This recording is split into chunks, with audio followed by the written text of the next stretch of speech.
Rashad, why you Anyway, didn't hit me up? What's up, Rashad? Hey, Rashad. What's up, Rashad? Thank you, Rashad. brother, I love you, brother. Trump, lit. What's up, Any, Rashad? yeah. What it do, boy? Hey, Rashad. Hey, what up? Welcome back to the channel. My name is Rashad Milligan. If you're on this channel, this is the road 10K subs. As you guys seen from the title, we have a very, very special guest in the building tonight, man. I'm gonna do it like this. Hold on. Let me do a proper intro. Man. Real quick. I'm gonna do a proper intro. So give me a second here. I was trying to pull it up during the intro, but the intro is only 10 seconds. We're gonna go like this, man. You guys see the title, you guys already know who's in the building. We're gonna do it like this. School. He's my predecessor at the Signal, which is the student paper at Georgia State. Everybody welcome, man, Mr. Akiem Bailum. Akiem, how you? 2021, man. 2021. So we are back at this thing. This is the 6th annual, and yes, you can say annual. There's no such thing as first annual, but there is such a thing as 6th annual. So with that being said, to talk over these brackets, to talk over this basketball, man, we got an annual tradition here on this channel, man. My boy, my A-League brother, man, Akiem. Wait, hold on. Akiem Bailum. You there? Yeah. You can't hear me? Can't hear you. Oh man. Akiem can't even hear me. Hold on. I can hear you. I can hear you. Maybe try leaving and then coming back. All right. So Akiem, while he did that intro, he apparently lost all just hearing abilities with me. You know how it goes with technology. If it's not one thing, it's another. Akiem, can you hear me now? Try leaving and then coming back. Leave and then come back. Okay. So, all right. So Akiem is going to try to get that right. But in the meantime, man, let me pull up my bracket. Hold on. Let me. Akiem. Hold on. Leave and then come back. Okay. All right. In the meantime, man, let's pull up my bracket just so you guys have a refresher. And I'm gonna have my bracket up the entire stream so you guys see what is going on and stuff. I believe first four has already started for the men. So yeah, can you hear me now, Akiem? Yeah, now I can hear you. Absolutely. Okay, all right. Cool, man. So welcome back in, man. Sixth year doing this. I guess just off top, like any words that you have.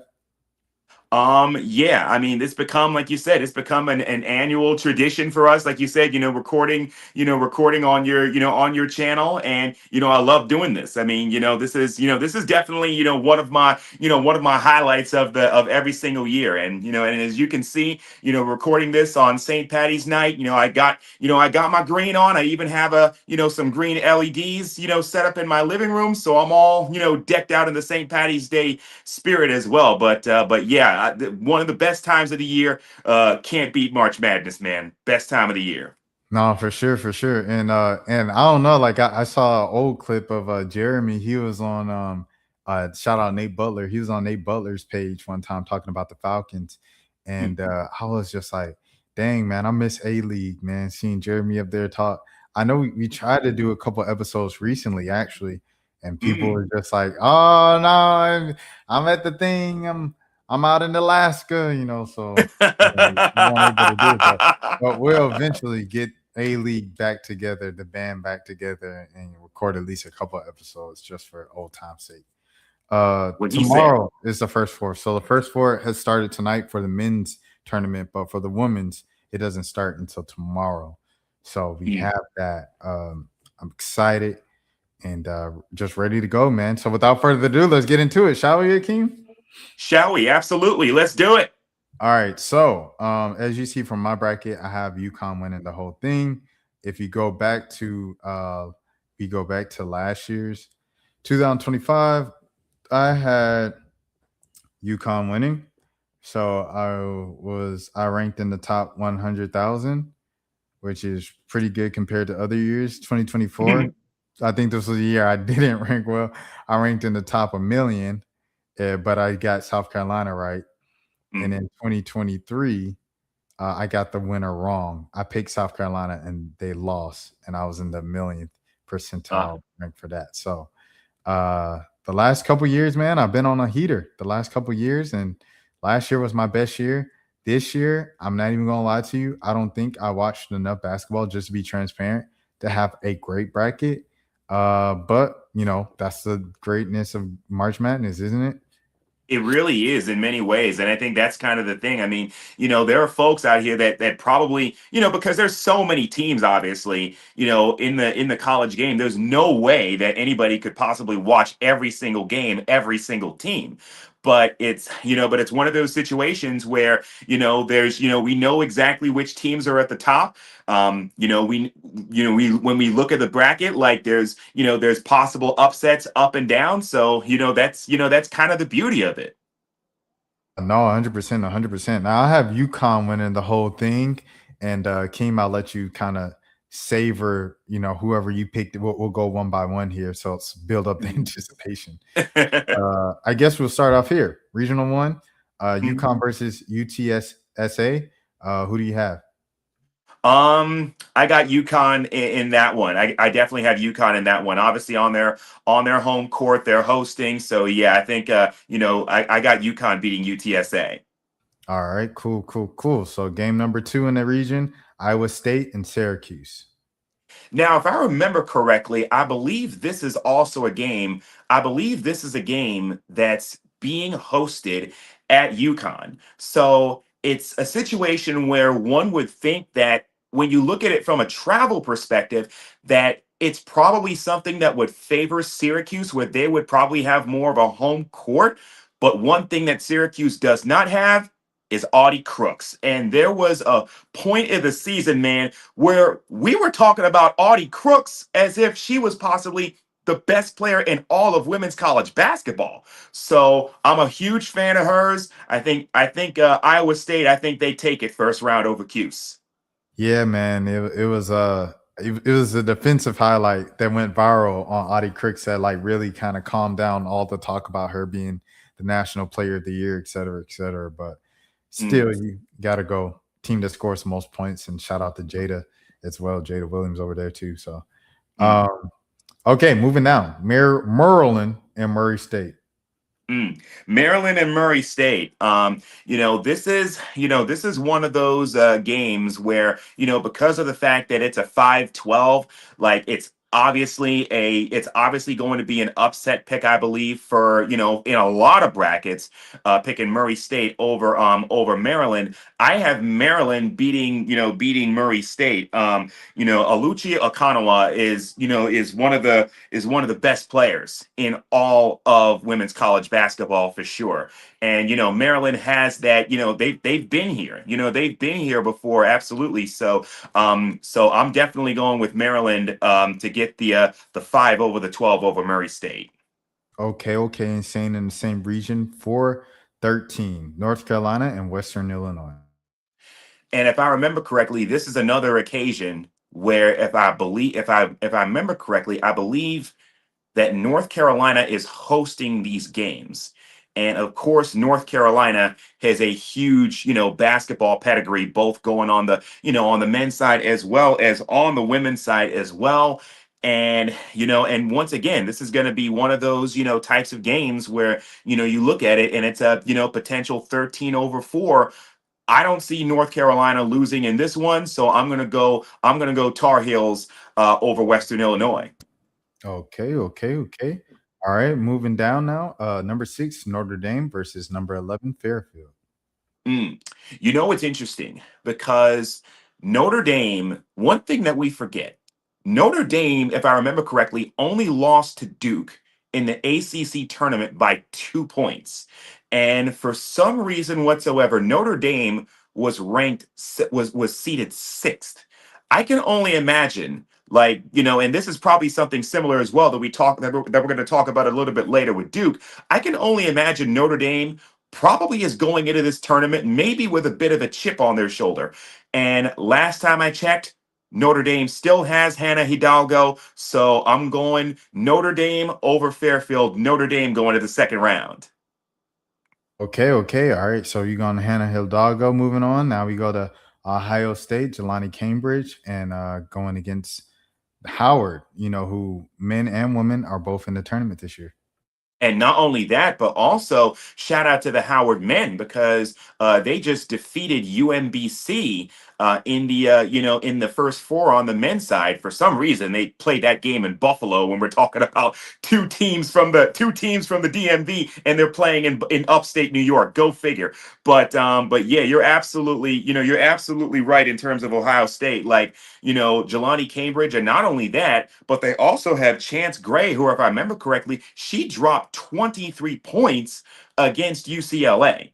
So, obviously the whole structure of the Big Ten is obviously changed now that they have all of those all those teams from out west from the former Pac-12. But yeah, I like Ohio State getting the first round win over Howard. And shout out to Chris Henry's daughter. I want to say Chris Henry's daughter is also on that Ohio State team. Rest in peace, Chris Henry, for sure. Absolutely, Illinois absolutely. versus Colorado. Illinois versus Colorado.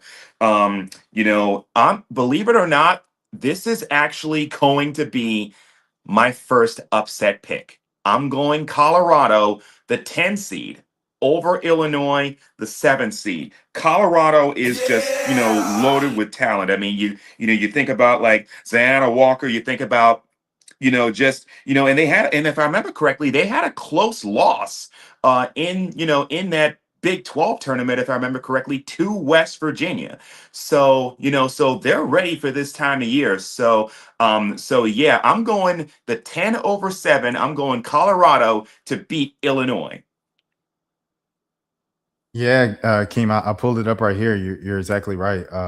Literally just a 1 point loss to West Virginia right there in the tournament, the conference tournament. So, all right, we got a first upset.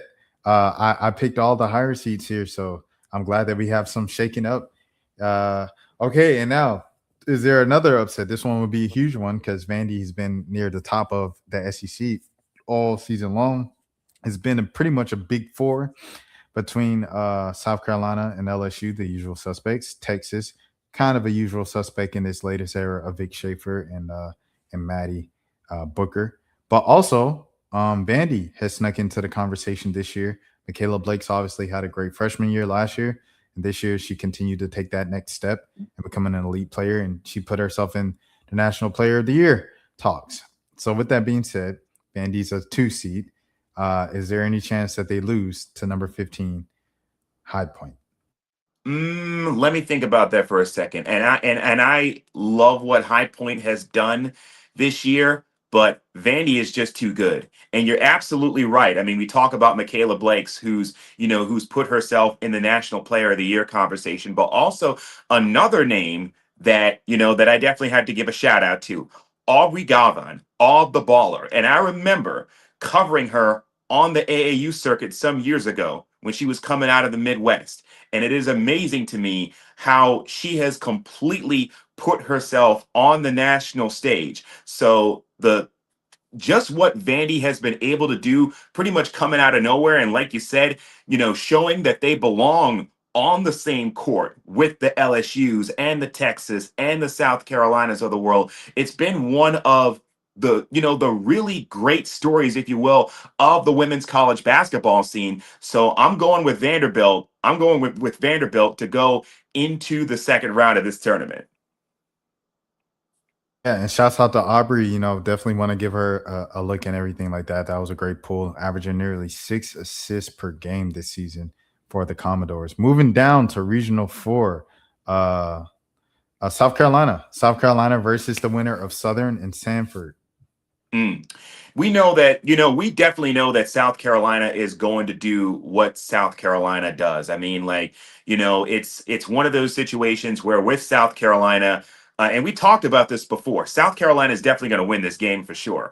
But the thing with South Carolina, the thing with these Dawn Staley teams is you just don't know who's going to be, you just don't know who's going to go off. You don't know who's going to be that, that one player that you're going to have to stop. Like it could be Raven Johnson, it could be Joyce Edwards. I mean, it could be Tanaya Latson. So it could be Tessa Johnson, who could guard Tessa. So so that's the thing with South Carolina. But yeah, I'm definitely going Gamecocks first round. But what a season, right? What a season. Who's gonna guard Tessa? Who's Yeah. gonna guard Tessa? Then the LSU the freshmen are just like so reckless and they don't care about anything. I love them, man. The Those daycare, freshmen are Dawn's daycare. that's exactly what they needed with Flage leaving and Angel Reese already being gone for the past couple of years. They needed some type of edge to that team and stuff like that, other than Full Volley just kind of doing whatever with the basketball and you just being like, hey! But Right. oh, by the way, what I was looking up as I accidentally scrolled over MLB like at the top of the screen here, I was like, oh, let me check the score. Venezuela has a 2-0 lead right now. They have a 2-0 lead over the United States. Oh yeah, and the World Baseball Classic. In the World Baseball Classic, it is a 2-0 lead. Let me see if I could go to the Fox page to see the actual score here as we are going. Judge out to end it. Oh, yep. It's 2-0. Yep. So Still there you 2-0. Okay. Wow. All right. Going back to basketball. Clemson versus USC. The other USC. So yeah. Is it yeah. What are we going with? What are we going with, King?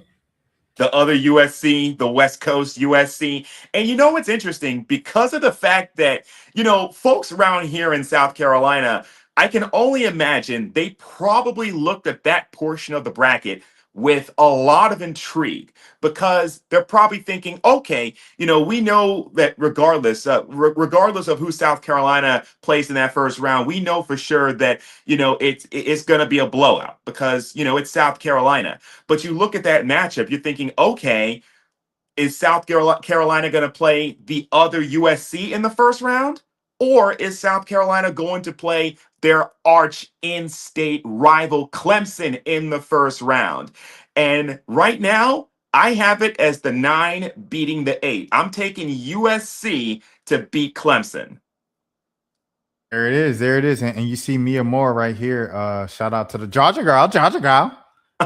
Leading the way for Clemson. But yeah, I Yep. as you see here, I went with Jazzy Davidson, man.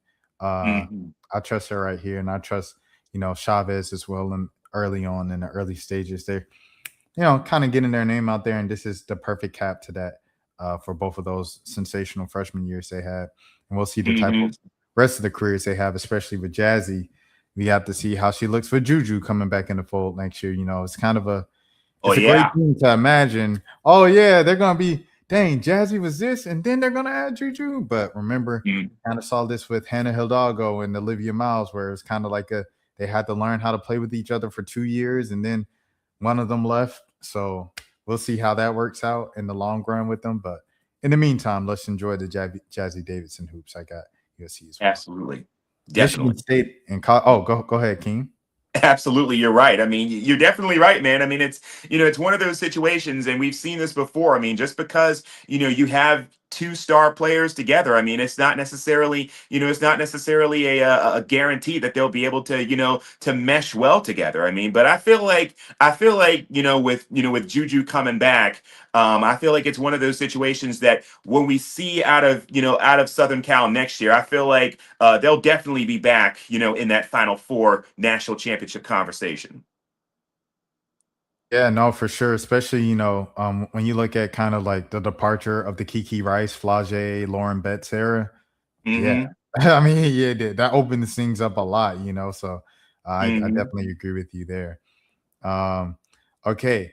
And the end of the Raven Johnson era. I think, people are kind of ignoring that. I mean, Don Staley has said, yeah, this is like my best point guard ever. She's kind of hyping her up going into the draft. And I think rightfully so. Like Raven always had a good, complete game. It was just the jump shot that was missing consistently. And she's developed that over the last couple of years and specifically this year. And I mean, she's a complete player. Like she is exactly she's having a season that she needed to have if she was going to come back for that extra season, that extra 5th COVID year or redshirt year because she got hurt. and she lived up to that expectation of what she needed to do that extra year. So, like I said, I apologize for my previous skepticism of Raven as a WNBA prospect. I think she is a pro now after seeing what I saw this year, and she's a winner. But I say all of that to say she's very important to what South Carolina does, and it will be interesting to see how are you kind of replacing her with this? I know Don doesn't necessarily always just play freshmen outright and start him and put him in the middle of it, but are you going to put like Jersey Robinson, who's more of a chucker and a scorer, in that role? You know what I mean? Like, Yeah. it'll just be interesting to see what becomes of the South Carolina backcourt specifically, because the front court, they're good. Joyce, yeah, and then Ashlyn Watkins is coming back. Cheese, like they're going to be good in the front court. But that backcourt is where you like, how is it? Yeah, gonna kind go? of, kind of gives you a little bit of a, kind of gives you a little bit of a question mark as far as like what they could do with that backcourt. I know one thing's for sure. There's whoever team drafts Raven Johnson, especially for her defense. Let's remember, this is the same Raven Johnson that we remember what she did a couple of years ago in the Natty when she shut down Caitlin Clark. So so they're gonna a WNBA team is gonna love Raven, especially for her defense. Yeah, shout out to Raven, Crop Pot Hollywood, friend of the channel for sure. After that sensational performance in the Natty. Okay, Michigan State and Colorado State. It's interesting because Michigan State is kind of going into the tournament with a little bit of a cold spell. If I remember correctly, I believe they lost to Ohio State, they lost to Illinois. So even though they did get a pretty high seed, they got a 5 seed going into this, going into the tournament. It's a situation where Michigan State is kind of struggling, where meanwhile Colorado State is kind of on a hot streak. And when you think about it, they got Brooke Carlson, they got Madeline Bragg. So there's going to be a lot of brackets that are going to pick the 12 over the 5, including my bracket. I got Colorado State advancing to the second round.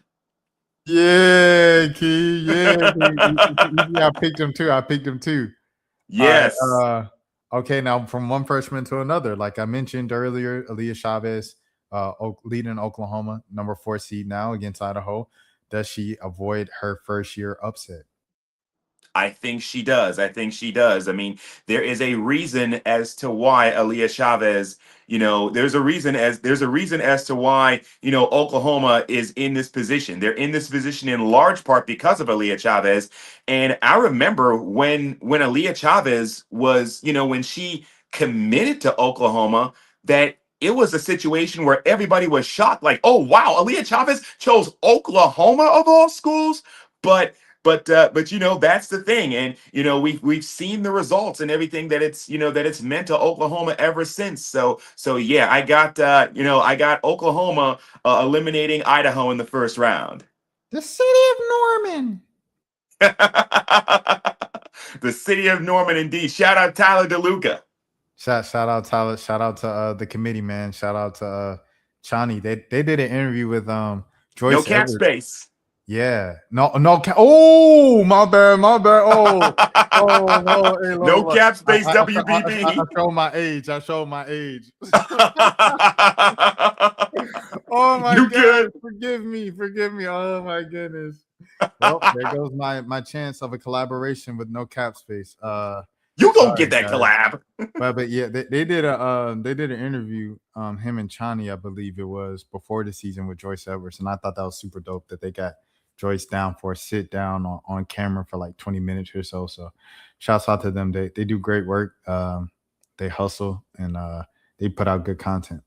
I sometimes I'll be like their thumbnails and stuff, their graphics, it's so good. I'll be like, oh my gosh, it's so good. Like, what the heck?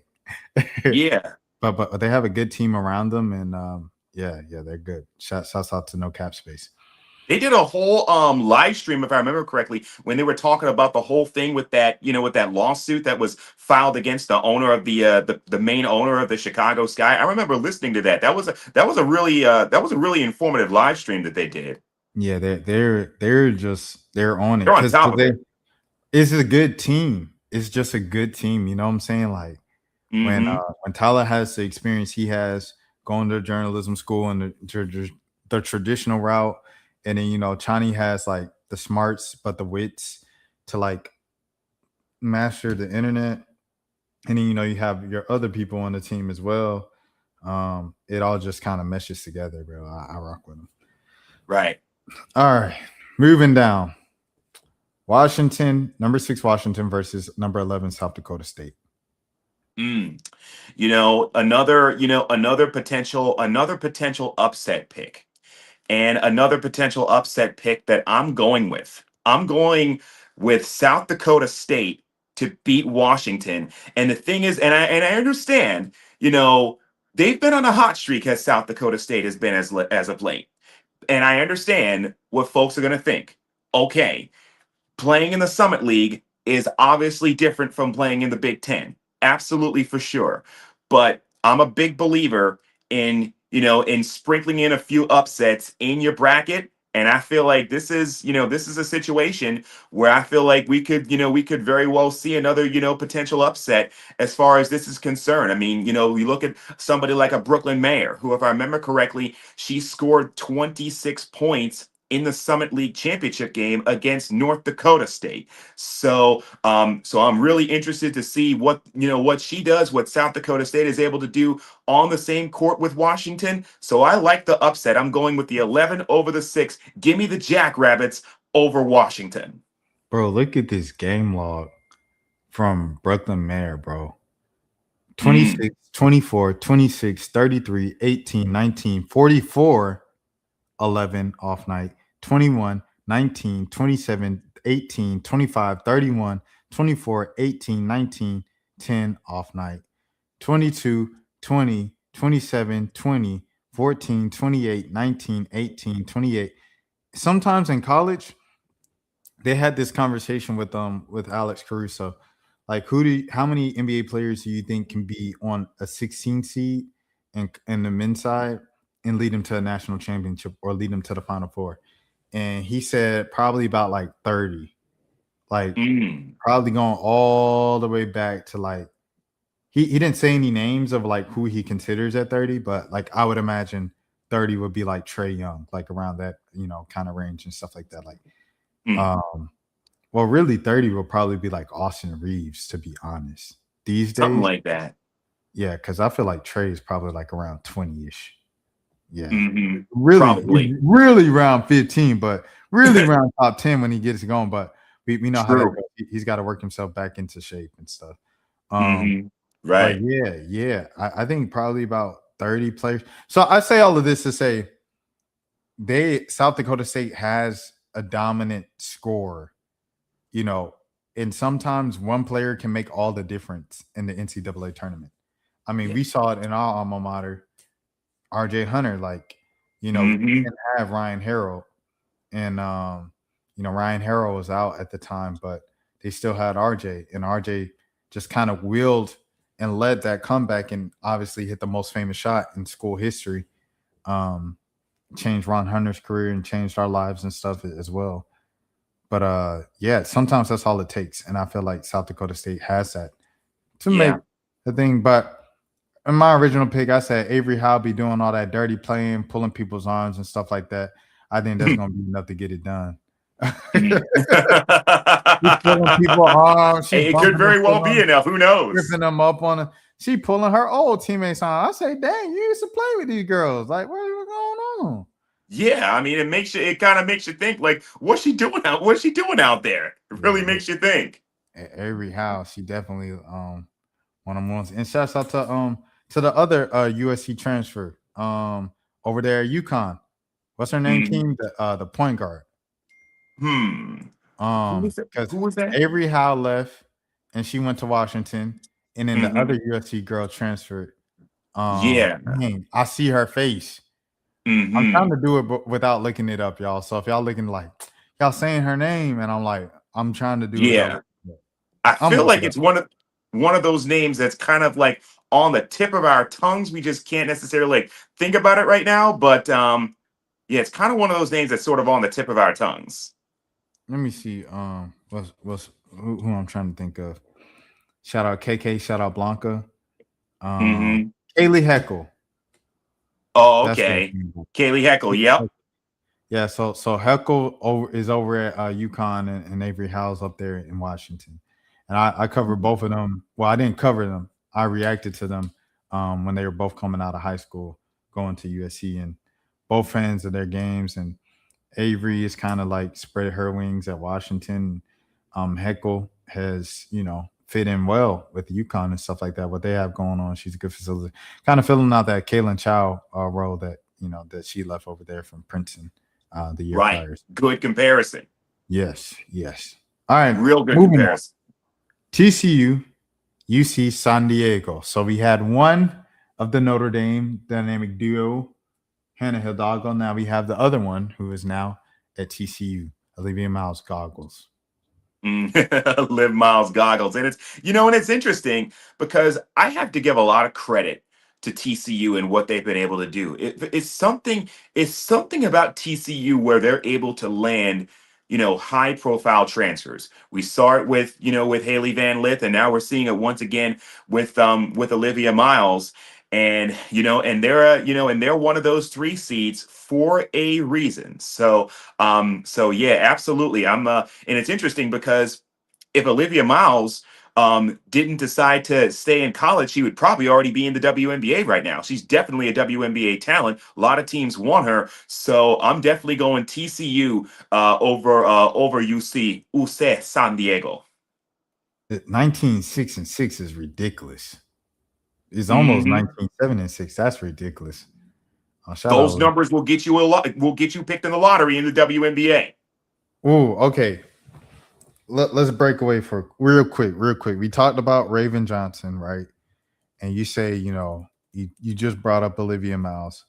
I want to ask you this question, man, about the draft, right? Yeah. Let me see if I can see a picture of them together.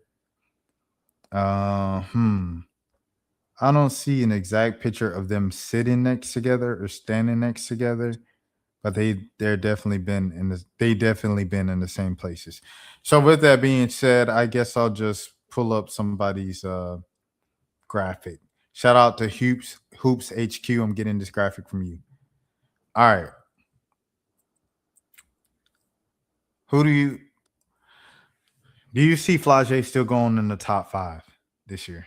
It was kind of like almost at one point a foregone conclusion that she was going to be a top 5 pick. Now it's a question mark after kind of a rocky LSU year. It's kind of, I feel like it's a coin flip. I feel like it's a bit of a coin flip. And I feel like in many ways, it probably has a lot to do more with fit more so than anything else. Cause, when you look at some of the top guards that are in this draft. And Olivia Miles is definitely in that conversation. AZ Fudd is definitely in that conversation.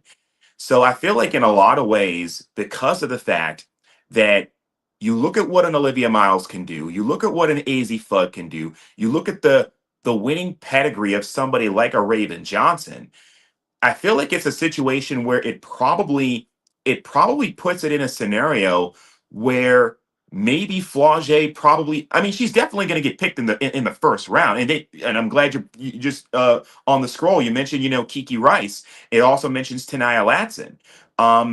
It's definitely one of those situations that, because of the fact that it's been so much guard talent that happens to be in this upcoming draft, that it really kind of makes you wonder.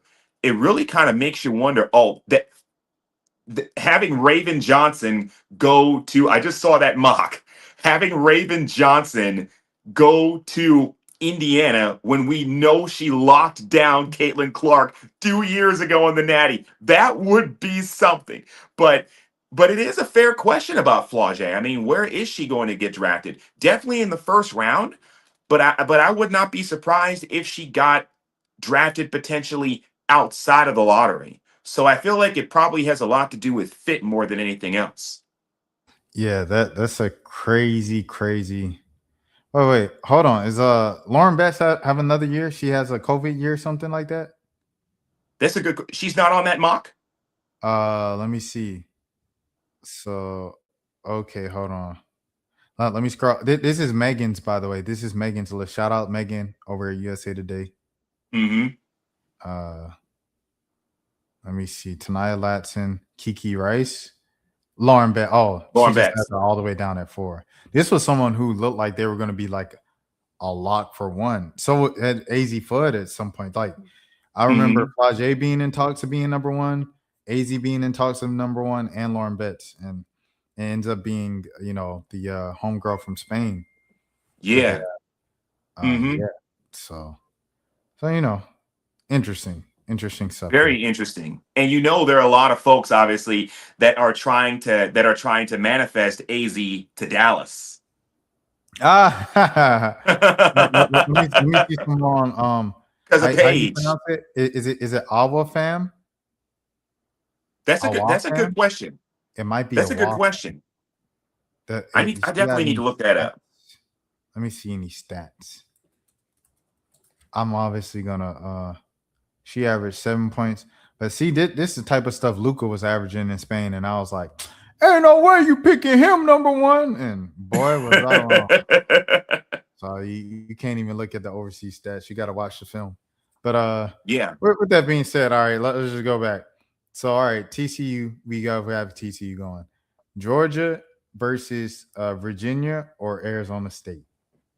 And it's interesting because, as far as Arizona State, shout out to Aya Abdeen. She's been doing a lot of work down there in Arizona, really covering Arizona State, an alum of Arizona State. So definitely gotta, give her props. I shouted her out in my annual column that I do every year for Beyond the W, where I shout out media members covering the W for sure.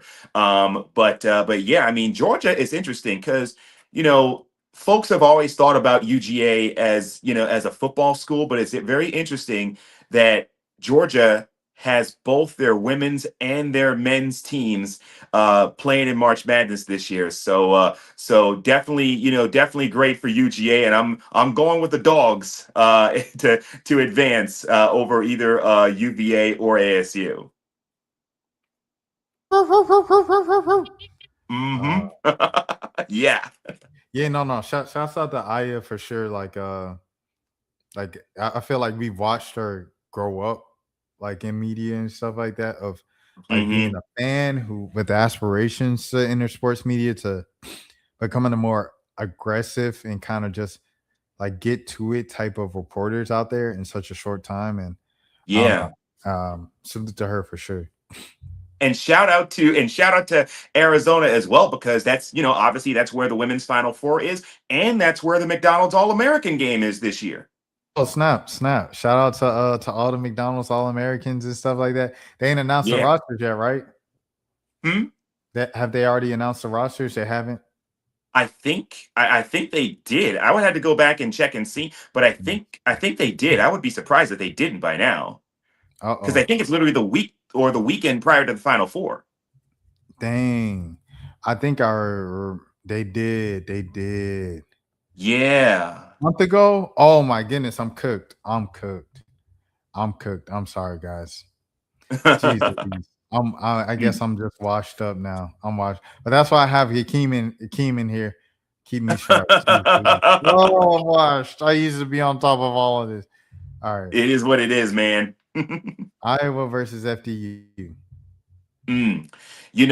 Iowa, it's interesting because, and full disclosure, I thought that after Caitlin Clark had left, I thought Iowa was going to go back, and especially after Caitlin Clark and Lisa Bluter had left, I thought it was one of those situations where Iowa was still going to be a program that was going to be good, but I did not think that we'd be talking a few years later and we'd be talking about Iowa as a 2 seed going into the tournament. And it's interesting because I'm glad you pull up Hannah Stuelke, because Stuelke, if I remember correctly, she was on that 2024 that 2024 team that went to the championship against South Carolina. So, and if I think she's a senior this year as well. So, and it's very interesting because I feel like I feel like in a sense they're kind of maybe sort of possibly experiencing maybe a result of that Caitlin Clark effect where they're starting to maybe get some more of those top tier recruits. So it's very interesting what's happening in Iowa. But yeah, I got Iowa over FDU.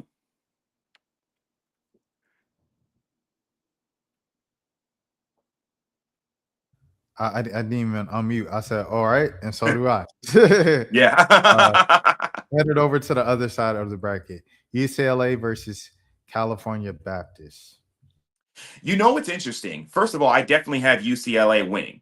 But it's very interesting that now we're going to this side of the bracket because I think the reason as to why UCLA, as well as Texas, are going to be very, very, very good picks to get to the Final Four is because UCLA can pretty much play the entire regional and not have to leave their state. Because if I remember correctly, the regional that they're going to be playing in is in Sacramento. So that's home court advantage. That's home cooking for UCLA. Same thing with Texas. We're going to get to Texas a little bit later on.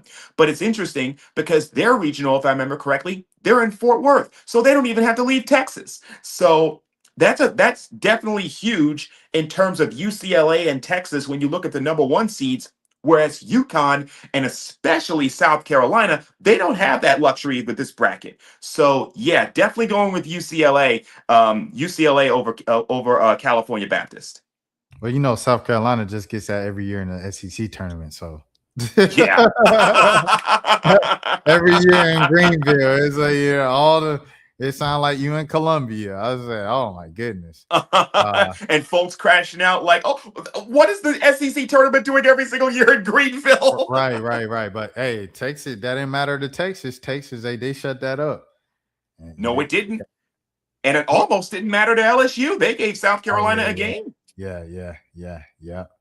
So Lay went off against their former team. We go Princeton, Oklahoma State. Princeton, Oklahoma State. Another 9 against another 8.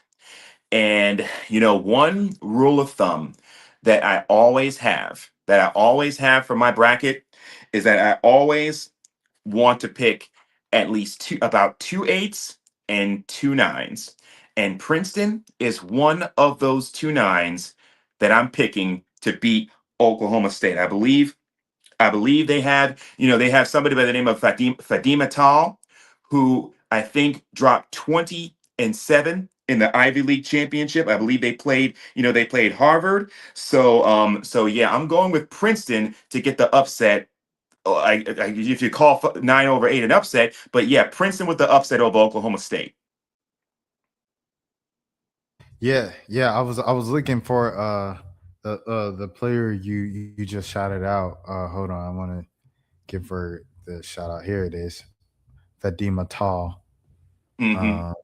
As soon as this, there you go. She averaged 13-7 this season, and like Yeah. you said in the championship game, hold on, let me go to game log. She had 20-7. So big performance there, and this is obviously the Ivy League post Harmony Turner. So Mm-hmm. So Princeton is going right back to winning. All right, moving on. Ole Miss and Gonzaga. Ole Miss and Gonzaga. Another 5 and another 12.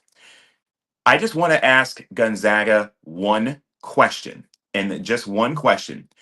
Do you have anybody on your team that can stop Cody McMahon? Do you have anybody that can stop her? If you do not have anybody that can stop her, you are getting bounced in the first round, and that's who I have it on my bracket.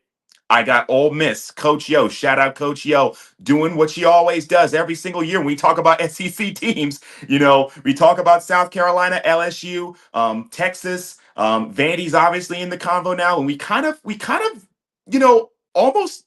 I don't want to say ignore, but we kind of slight Ole Miss to a certain extent. So yeah, I got Ole Miss beating Gonzaga. Ole Miss got, what I'm saying? Shout out Coach Yo. We all aware of Coach Yo and Ole Miss and what she's built, and the way she flipped that program and made it successful is sensational. You gotta win the big games, man. You got to True. win at the end of the day. Flage Mama come up on there, embarrass Flage and the whole team after the South Carolina loss. It's Mm, all eyes on Flage. Lane Kiffin put a target on the team back as well. mm. Saying, "Oh yeah, Ole Miss they gonna sell out when LSU come to town." And Of course. The LSU fans come with Lane Kiffin little posters that they're holding up in their hands, like they got the fans Silhouettes. in church. Yeah. And you have the lead the first 3 quarters for majority of that time. Cody McMahon's killing.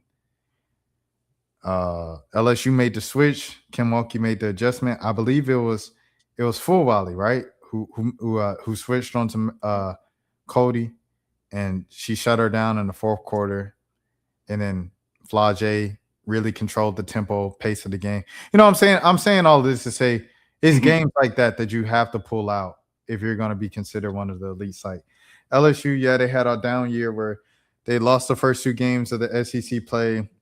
Buzzer beater at home against Kentucky. The embarrassing Michaela Williams moment where she's doing this to the student section, and then back again on the road. Michaela Blake's and Vandy, they lose, and then they beat UGA on the road. And Flage says, "If you switch sides, stay on that side." Like, it's been a long season for LSU, but Yeah. regardless, they still won the game against Texas at home. They still won the game at Ole Miss, a comeback victory, and they still were extremely competitive at home against South Carolina. So, like, the big games, they showed up when big games, everything like that. Ole Miss hasn't done that yet with an SEC opponent in SEC play, and that's Mm, the reason why you are going to be mentioned as the afterthought until mm. you know what I'm saying, beat those Vic Schaefer teams and those Don Staley teams, and kind of continue to go toe to toe with Kim Mulkey over at LSU. You will still be mentioned as the stepchild to the rest of those aforementioned squads, in my opinion. Good point. Good point. I see what you mean. Yeah, that's the thing. The problem that you're right. I mean, it's one of those situations where the issue with Ole Miss in a lot of ways is that I feel like they belong in the conversation, but you're absolutely correct. I mean, like, Ole Miss is not South Carolina. Ole Miss is not LSU. Ole Miss is not Texas. So, and and in a sense, you could probably even say Ole Miss may not even be Vandy. So so it's a situation where I feel like they were that, and I think that's probably the frustrating thing with Ole Miss is they got the talent. I don't know if they necessarily have the talent to beat a South Carolina or LSU, but I feel like, or maybe even a Texas, but I feel like it's a situation where you can make a good case to say that they got the talent where they should be able to go point for point with a team like Vanderbilt. And I feel like that's probably where a team like Ole Miss probably should aim right now. And maybe if they get those wins over Vandy, maybe they can get the wins over Texas and LSU and South Carolina. But it's a situation where I see absolutely what you mean. But that's the SEC for you. It just means more, as they say. It just means more. It's the toughest conference. It's the toughest league in all of college basketball. So Yep. um, definitely have to acknowledge that. I want to say shout out Kennedy Todd Williams. Shout out to Shakira Austin. Like, I felt like those were kind of the faces to really get the turnaround going for Coach O at Ole Miss and stuff like that. Especially Kira. Once Right. Kira, transferred from Maryland and stuff like that, it was a whole different thing. As I try to unfreeze my video, there we go. Mm, And so definitely shout out to those type of players, dominant and really gets the program turned around. And Cody, obviously, what she's done transferring over from Ohio State. But what Kendrick Lamar say is not enough. So they did win. I mean, you have to acknowledge this. They did win on the road against Stanford. I believe that was Cameron Brinks last year. I I want to think say. so. Yeah, and Haley Jones was also on that team. Shout out to Haley Jones. Shout out Cameron Brink. Mm, And I think they might have even been coming off of, what I'm saying, the championship. Now, if I'm all the way wrong on the year of, like, it was right after the championship, it might not have been. But I remember that was the biggest win of Coach O's career so far at Ole Miss. and huge win for them. So they have huge wins. But I'm saying in the SEC play, Yeah, specifically this season, you could have kept yourself in that conversation, and they failed to right. do so. So, moving on, Minnesota and Green Bay. Minnesota and Green Bay. It's so amazing. We're talking about Minnesota and Green Bay, and we're talking about women's college basketball instead of football. But that's another story for another time. But yeah, four versus a 13. And I remember when I was, when I was going back and forth with my bracket, I was kind of thinking like, okay, this could very well be another. This could very well be another upset pick. I mean, 13s over four. I mean, we've seen these types of upsets before, but you know what? But I went chalk for that one, so I'm just gonna go. I just went with Minnesota, and went with Minnesota. I think because it's being hosted at Minnesota, so so I can't see the Golden Gophers losing in a first round on their home floor to Green Bay. So I got Minnesota in that one. I'm with you. I'm with you, Keem. All right, moving now. Number 6, Baylor against number 11, Nebraska or Richmond. Hmm. Nebraska or Richmond versus Baylor. That's definitely an interesting one once again because of the 6-11 factor. But with that one, I just I went with chalk on that one as well. So I'm with you. I went with Baylor as well. Shout out Nikki Collin. Okay, Mhm. moving Former down. Leonard Green head coach. There you have it. Number Mhm. 3, Duke versus number 14, Charleston. Now it's interesting. This one is very interesting to me, and it's kind of near and dear to my heart because of the fact that, one of the kids that I used to cover who played at Rock Hill is now currently playing at College of Charleston. I don't think she's gotten any minutes, but she's involved in March Madness. That's the thing. Shout out Aubrey Stevenson, Rock Hill alum. But it's very interesting because we was talking about Duke a little bit earlier. And there were lots of folks that were kind of thinking, okay, wait a second. What is Duke being, as a 3 seed when, if I remember correctly, as a 3 seed when didn't Duke win the ACC? So Duke wins the ACC. They get into the tournament as a 3 seed behind LSU, who lost in the semifinals of the SEC tournament. And remember when we was talking a little bit earlier, man, about Notre Dame and how they kind of have a chip on their shoulder? I sort of feel like that could very well be the same for Duke. Coach Carol Lawson, I mean, Taina Mayer. I feel like that could be, I feel like they may be going into this tournament with something to prove. So I feel like they'll get that started for sure against Charleston. I got Duke over Charleston. I've got Duke over Charleston as well, and yeah, yeah. Well, keep it pushing. Keep it pushing. Hold on, hold on. Dan, what's on? What's on, Dan? Hey. He got the clovers for St. Patty's. I should have wore my green. I pinched myself. There it is. I pinched myself. All right. Let's go. Texas Tech, Villanova. Mm. Texas Tech and Villanova. And that's one of those interesting things. I think one thing that a lot of folks sort of forget is Villanova finished second in the Big East. Of course, they finished second in the Big East behind the big bad Wolves, Huskies, see what I did there, of UConn. So Villanova, I feel like, is one of those teams that actually could very well be better than than what's being advertised. I mean, they've been doing, if I remember correctly, when I looked them up, Villanova has actually been doing a lot of winning as of late. Obviously, they haven't been doing a lot of winning against, UConn, who of course ran the table, went 34-0, 34-0. But yeah, I'm very intrigued by what Villanova is able to do. So I'm going 10/7 Villanova over Texas Tech. Well, first of all, I want to say happy St. Patrick's Day to Dan. Second, how we just talked about the SEC and it means more. It's the Yeah. Big East. It's the Big East, Keem. I'm going Texas. All I right, mean, I number 2, understand the Big East is top heavy with UConn. LSU versus Jacksonville. It is what it is. Absolutely. So LSU versus Jacksonville. See, here's the thing. Here's the thing with LSU. And we've been kind of talking about it a little bit earlier because we've been mentioning Flau'jae, we've been mentioning Michaela, we've been mentioning Full Wiley. The thing with LSU, and I definitely have LSU over Jacksonville. The thing with LSU is that they need 15 a night. They need 15 a game from all three, from Flau'jae, from Full Wiley, and from Michaela. If they're gonna make a deep run, if they're gonna get to the Final Four, if they're gonna get to the Final Four in Flau'jae's swan song season, they're going to need 15 a game from all of their big three in order to do it. Because that's the thing. We've seen games before with LSU where all teams had to do is, okay, we're going to shut down Flau'jae, or we're going to shut down Full Wiley, or we're going to shut down Michaela. That's the thing.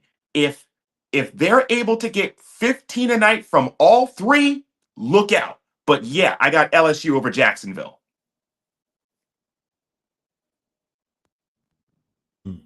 Hold on, there you go.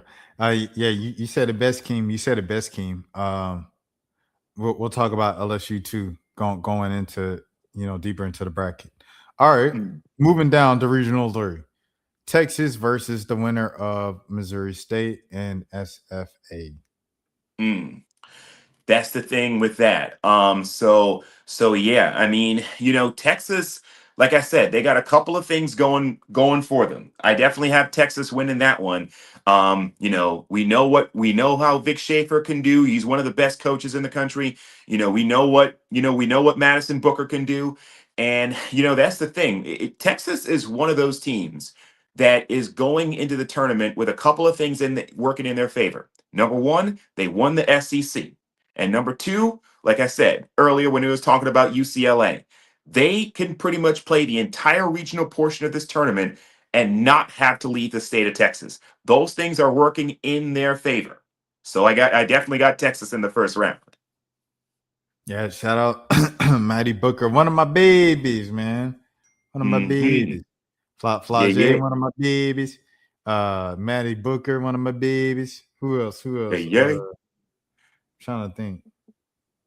I think that's pretty much it in terms of like that I covered in high school. This two pretty big ones. I see what you mean.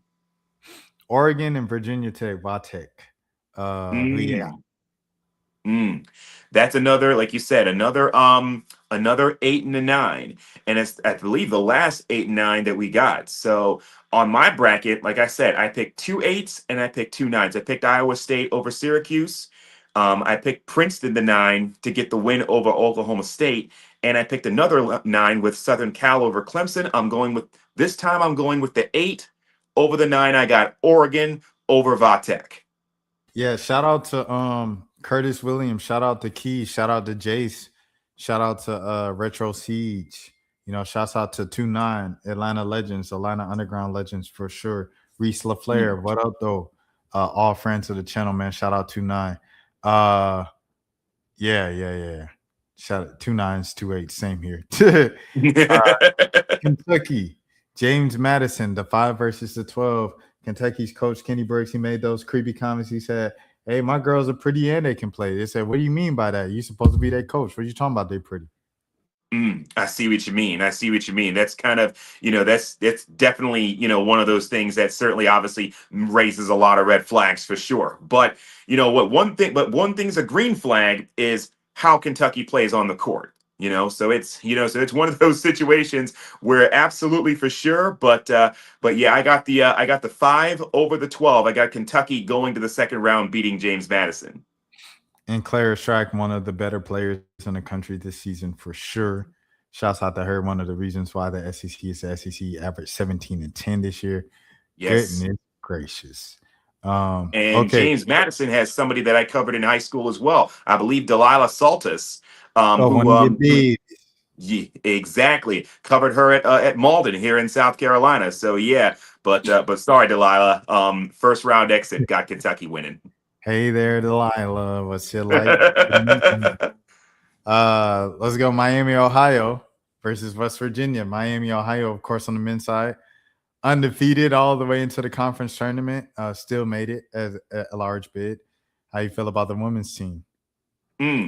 It's interesting because I'm looking right now at your bracket and I see an upset.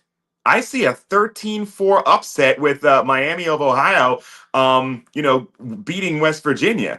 It's very interesting, but yeah, West Virginia, they did win the Big 12, and not only did they win the Big 12, they won the Big 12, and they had to go through TCU in order to do it. So, so that could be one of those things, the fact that they had to pretty much go up against Olivia Miles for the Big 12.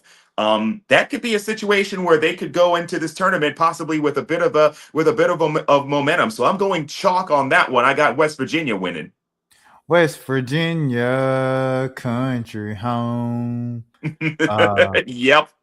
I picked Miami literally just because I was like, I felt like I was picking too many higher seeds. Uh-huh. and then I was like, oh, the boys did well. Let me just pick them. So yeah, that's how. Very much so. Alabama, Rhode Exactly. Island. I got Alabama. Who you got, Keem? I got Alabama as well, but yeah, I do have to shout out Coach Tammy Reese at Rhode Island, because I do remember they had on the I believe Tammy Reese was on the ESPN bracketology show, and she was there with Dawn Staley. And it was one of those situations where I remember Coach Reese, because I think they played together in college. Coach Reese was like, give me one of them Gucci, give me one of them Gucci suits that Dawn Staley always be wearing. So I love that absolutely. But yeah, I got 6/11. I got Bama rolling tide over Rhode Island. As you see here, Venezuela, USA turning out to be an instant classic. Top of the ninth, Mm, Venezuela is up by 1. And this post tells you everything you need to know. Like, oh my goodness. Definitely. Like, I feel like the World Baseball Classic is the most interesting that baseball is outside of the playoffs. Which I mm, mean makes sense in terms of like what's on the line and stuff like that. But it's like, dang, what will make yeah. the MLB regular season like this? And I know some people they like the 162 games just because of tradition and the fact that there's a game every day. But I Hmm. think maybe the World Baseball Classic being only a couple of weeks and the playoffs only being like a month, a little bit over a month. I think those things add to the excitement of everything. The stakes are Mm. higher each game. Therefore, the atmospheres are raised each game. I think that'll help baseball, and they should look at okay, maybe we should cut down the season. I don't know. Maybe cut down the season. You cut down the Yeah. season, and I think it might make the games more excited, the excitement that you want, because the World Baseball Classic has sold people who don't watch baseball unless their favorite team is in the World Series. They're Yeah. all glued to the World Baseball Classic for those 2-3 weeks of the World Baseball Classic.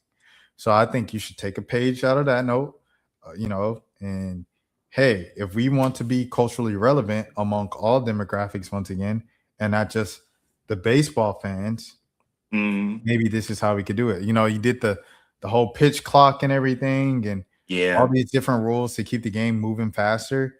But I think ABS. it could be as simple as just cutting down the amount of games.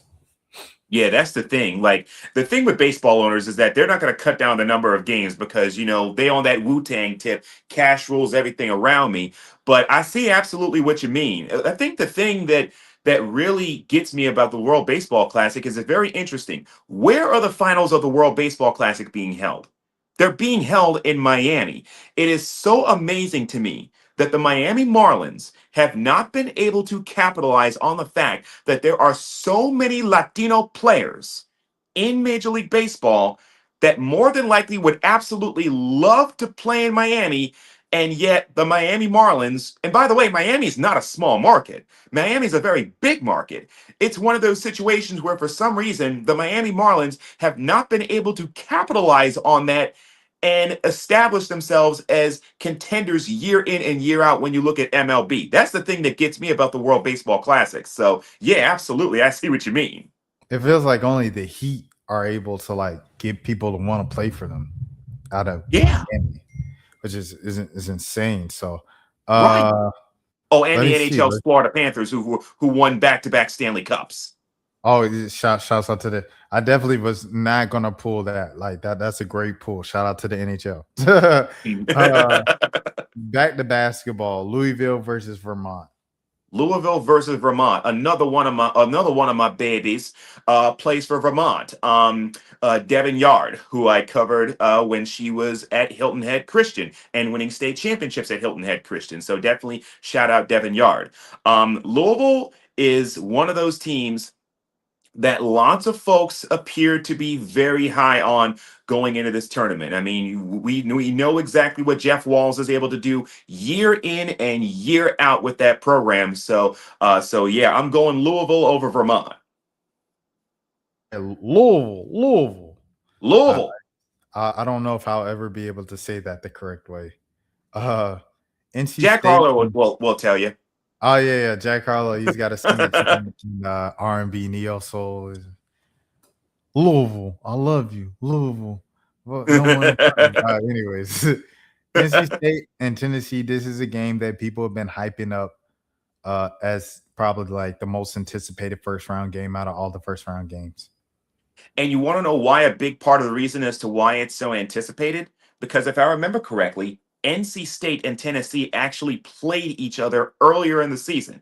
And if I remember correctly, NC State beat Tennessee by only 3 points. I believe the final score was 80-77. So Tennessee has a bit of revenge on their mind, and I think they're going to get it. And if you've been, listening to my bracket, it's one of those situations where I'm very upset heavy on my bracket, especially in the first round. So I like Tennessee, and the thing is, Tennessee got somebody else, another one of my babies that I covered in high school as well. Talasia Cooper was at South Carolina for I believe I a year. forgot about Coop. Shout out Coop. Yes, Talasia Cooper of East Clarendon. So yeah, I got Tennessee. I got the Lady Vols over the Wolfpack. Sorry, Ari Chambers, I had to do it to you. Hey, shout out Ari Chambers. Man. Hey, wherever Ari Chambers go, that's where I want to be. I got NC State, baby. I see. But in all realism, Tennessee just had so much drama this year, bro. Like they had the player that was beating up on her girlfriend allegedly. Yeah. Got kicked off the team, arrested and not arrested, and kicked off the team. Then they had, Kaya like quit right before the postseason because she didn't play in senior night and made a whole conversation. Like it's just too much going on over there. There's too much going on over there. Yeah. Too much drama, one thing after another going on in Knoxville.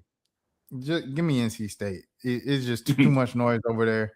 LSU got a lot of noise too, which we're gonna get into later on. But yeah, we're just gonna go NC State right now. Michigan, this is one of my dogs. Can I bet that dog from OTE and stuff like that? The freshman, she's coming off the bench, Maturin, and she isn't playing that much this year. Her mom actually went viral for talking about how her daughter hasn't played this year and how she has to just the mindset of keep going, don't give up. Your time's gonna come eventually and stuff like that. But with all the rest absolutely, I'm still going Michigan.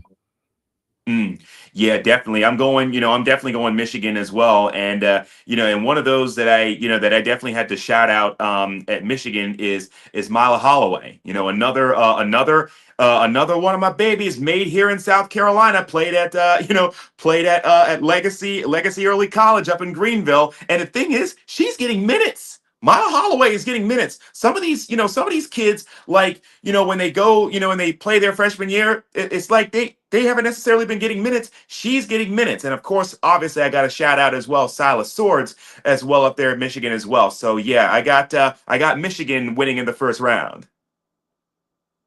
Oh, shouts out. And I called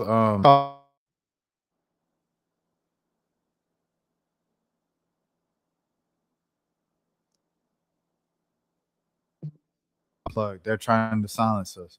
But I don't call the dang player the mom. I don't call it the mama name because I still follow the mama, everything like that. I see what you mean. It was I believe it was Mackenzie, right? Mackenzie Maturin. Yep. Shout out Hmm. Mackenzie. I done called you your mama. I called you Amber. That's your mama Dang, name. I'm sorry, Mackenzie. it Uh, happens. let's go over here to the second round now. Mhm. UConn versus Iowa State. UConn versus Iowa State, and I believe we both had UConn and Iowa State. And once again, it's so hard to go up against UConn. Like I will say this. That will be a very anticipated matchup when you think about Sarah Strong versus Audie Crooks. So I imagine that will be, that will be something that will be very highly anticipated. But yeah, give me UConn over Iowa State. This head-to-head little statistical breakdown, I believe Yes, be also a bit misleading because Sarah Strong is like a sensational two-way player plus a point guard and everything, and Audie Crooks right. is just almost limited to the paint. Of course she can Yeah. face shoot as well. She's just she's a great offensive player, for sure. Yeah, she's a pure five. But that defense now, Mm, um, true. versus Sarah Strong, Sarah looked like a whole different person compared to how she came in high school in terms of like she kind of had like you don't want to say it, but for lack of a better term, she had like baby fat coming in, like young player, Mm, still had the chubby cheeks, everything like that. uh-huh. That UConn program, just a couple of them off seasons, Yep. she looked like a whole different person now. Conditioning is crazy. And like I say, she goes both ways, bro. She's a great player on both sides of the ball. So Yep. um, UConn does when you're that to talking you. about UConn will get you ready for the WNBA. exactly when you're saying who's a better player, you look at these stats, you might be like, Audie Crooks. No, it's easily like not even close to Yeah. strong. I mean, Sarah Strong is a first overall draft pick. Probably going to be the first overall pick in 2028. Yeah, and it's the national player of the year this year. Yeah. Just because you look at her versus Michaela Blake's, people use the most valuable player argument, but beyond that, it's not the nation's most valuable player. It's the nation's most outstanding player. And the most outstanding player, the best player, has been Sarah Shawn.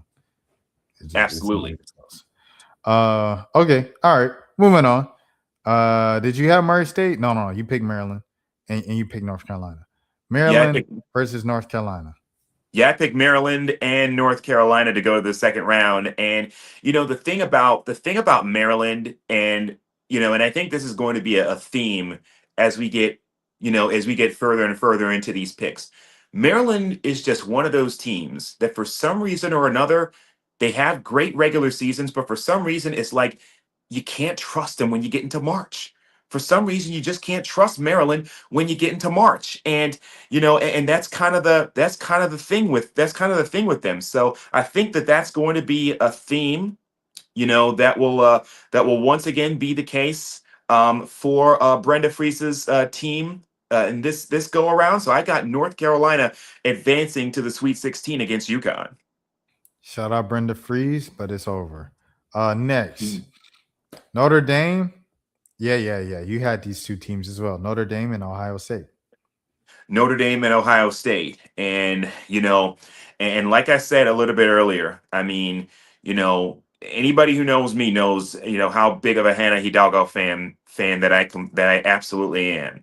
So it's one of those situations where I'm sticking with it, and I got Notre Dame going into the Sweet 16. Yeah, same over here. Notre Dame losing so much this year is a bit Mm, concerning with that pick, but I still went with Hannah Hidalgo over Jelani Cambridge. Respectfully, shout out Jelani Cambridge. This one yeah. we had a different pick. It is you had Colorado and Vandy. I had Illinois and Vandy.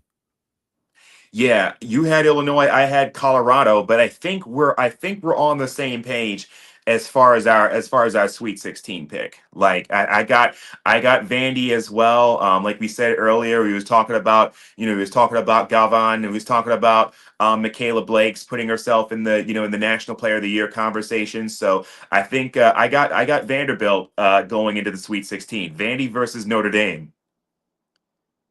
All right. And let's move Mhm. down. Let's keep it pushing.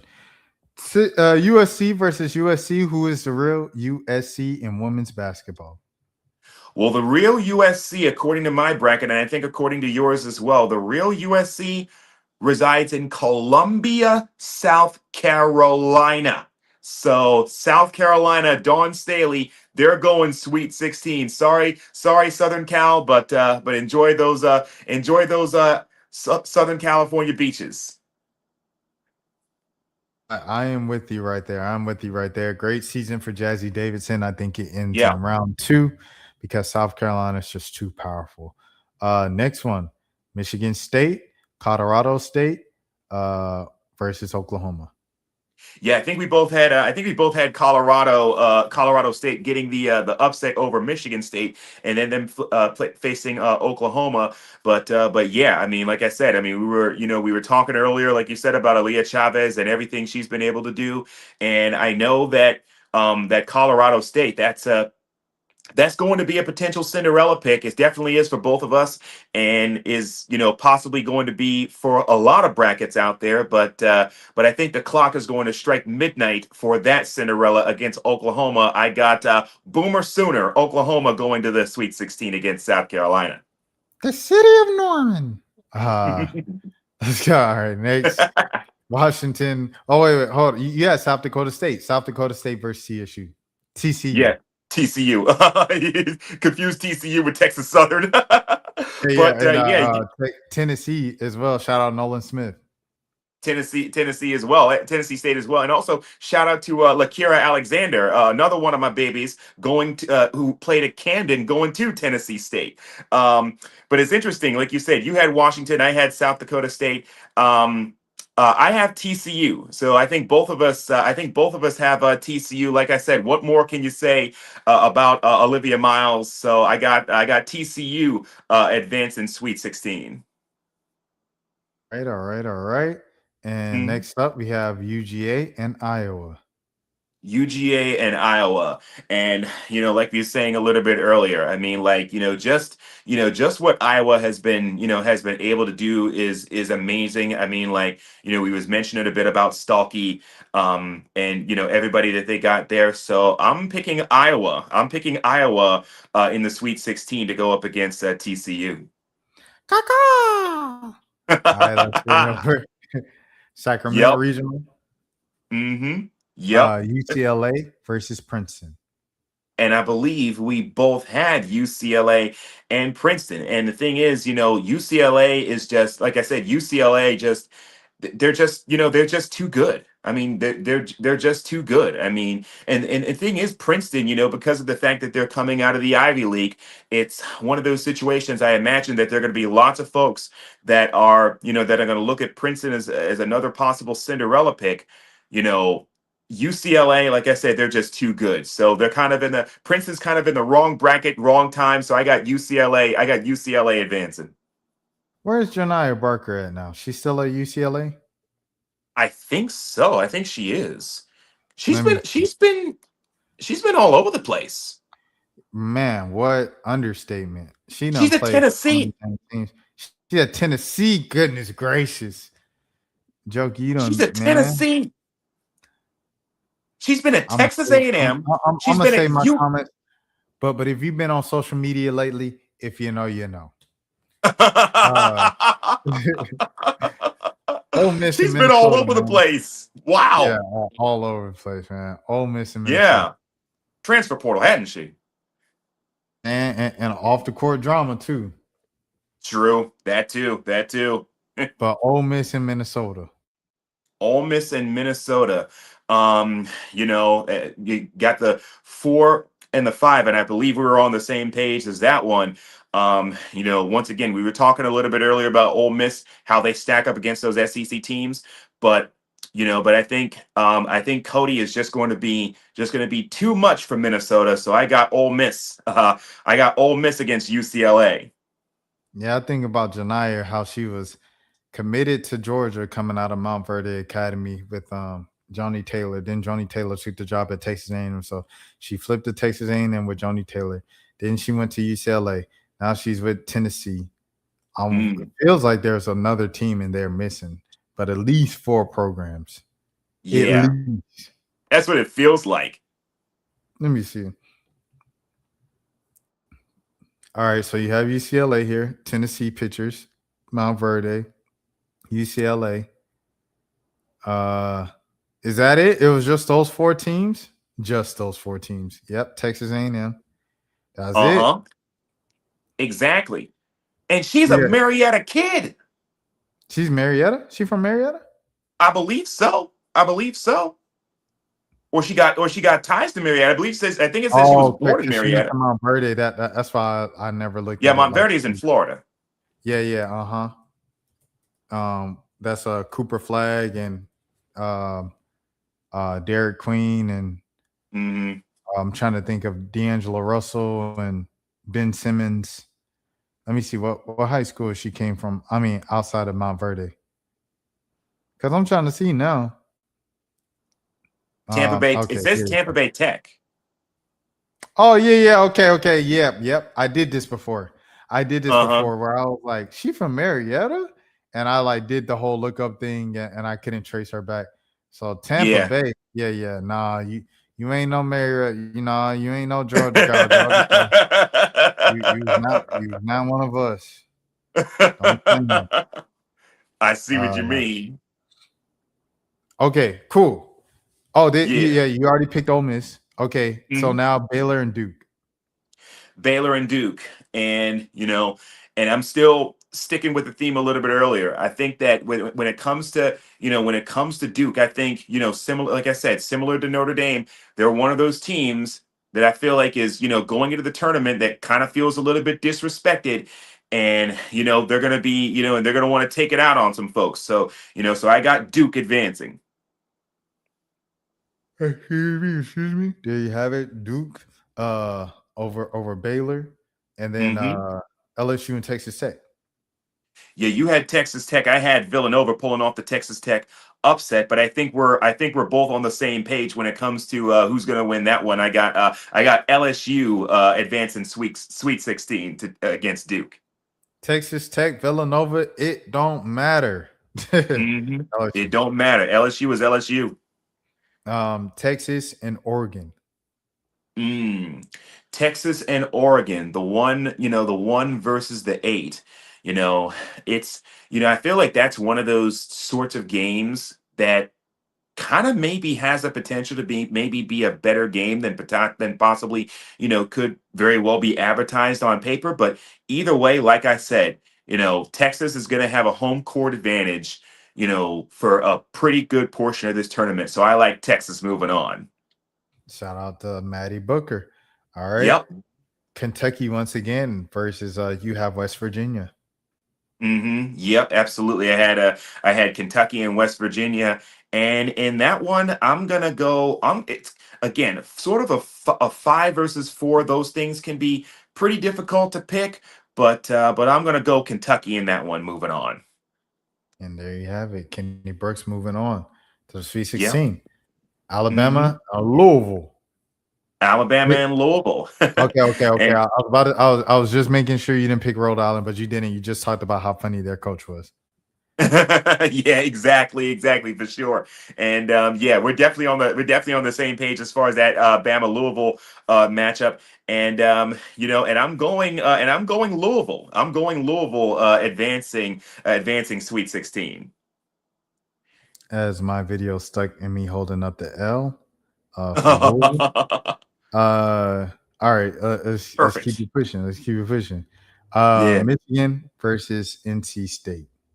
Michigan versus NC State on your bracket, Michigan versus Tennessee on my bracket, and I think in both of our brackets going to the Sweet 16, I think we got Michigan moving on.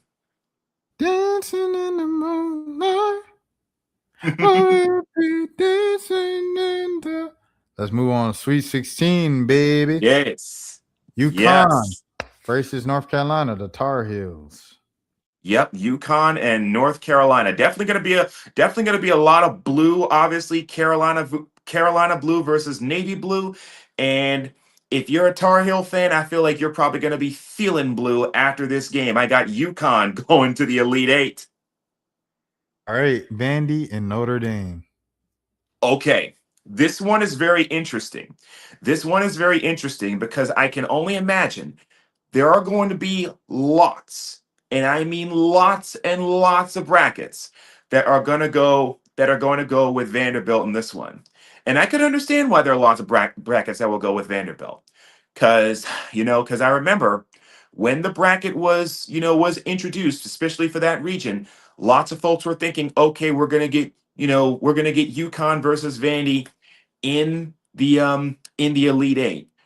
But the thing is, if it's one thing that basketball has taught us at any level, high school, AAU, college, pro, is you can't go against experience.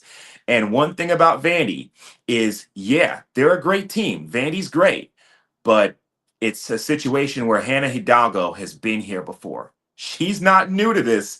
She is true to this. So sorry I gotta do this to you, Vandy, but I'm going Notre Dame. I got Notre Dame advancing Elite Eight over Vandy.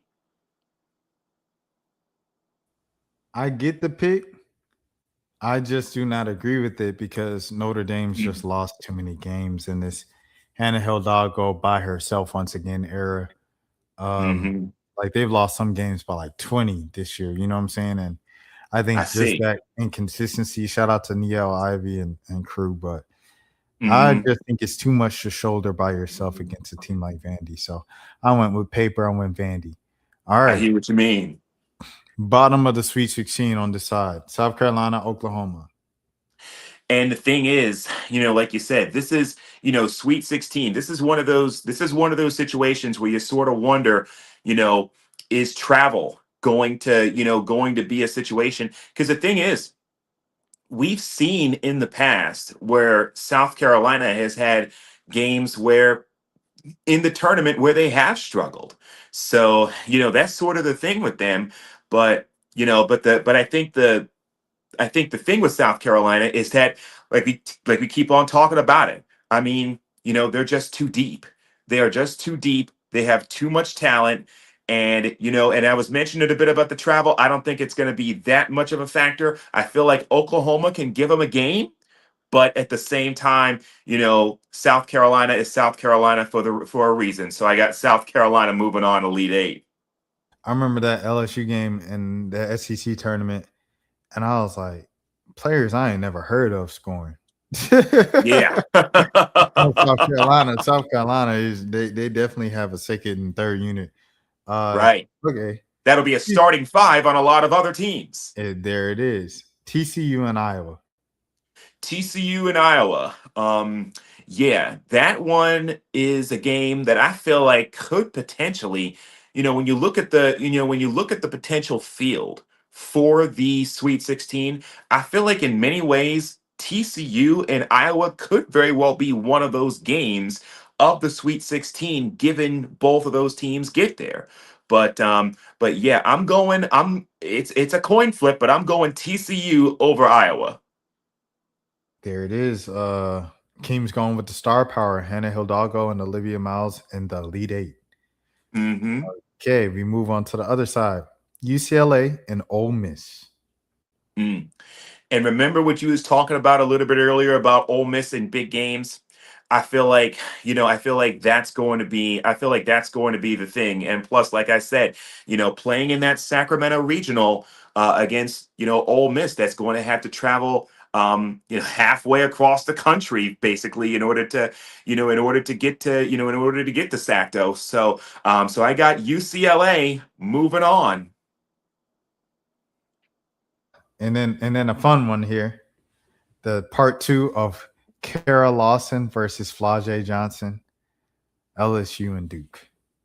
Oh yes, absolutely. Another highly anticipated game. Another highly anticipated game, especially given like you said, the history of Kara Lawson and Flau'jae Johnson.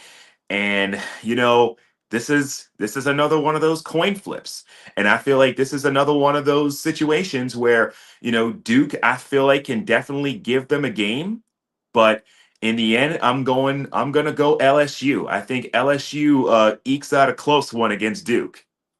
Yeah, they like darn near hung 40 on their heads. I mean 100 on their heads in Cameron Yes. Indoor earlier this season in December. So, and then Flau'jae had that moment where she said, "F wrong with you." And Yeah. I reacted to that, and it was doing like pretty well on my channel. It didn't go like nuclear viral or anything like that. But then Mhm. they took it down. They took it down.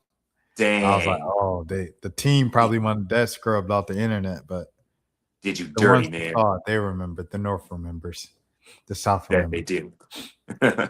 Y'all Texas remember. and Kentucky, exactly. Texas Mhm. versus Kentucky.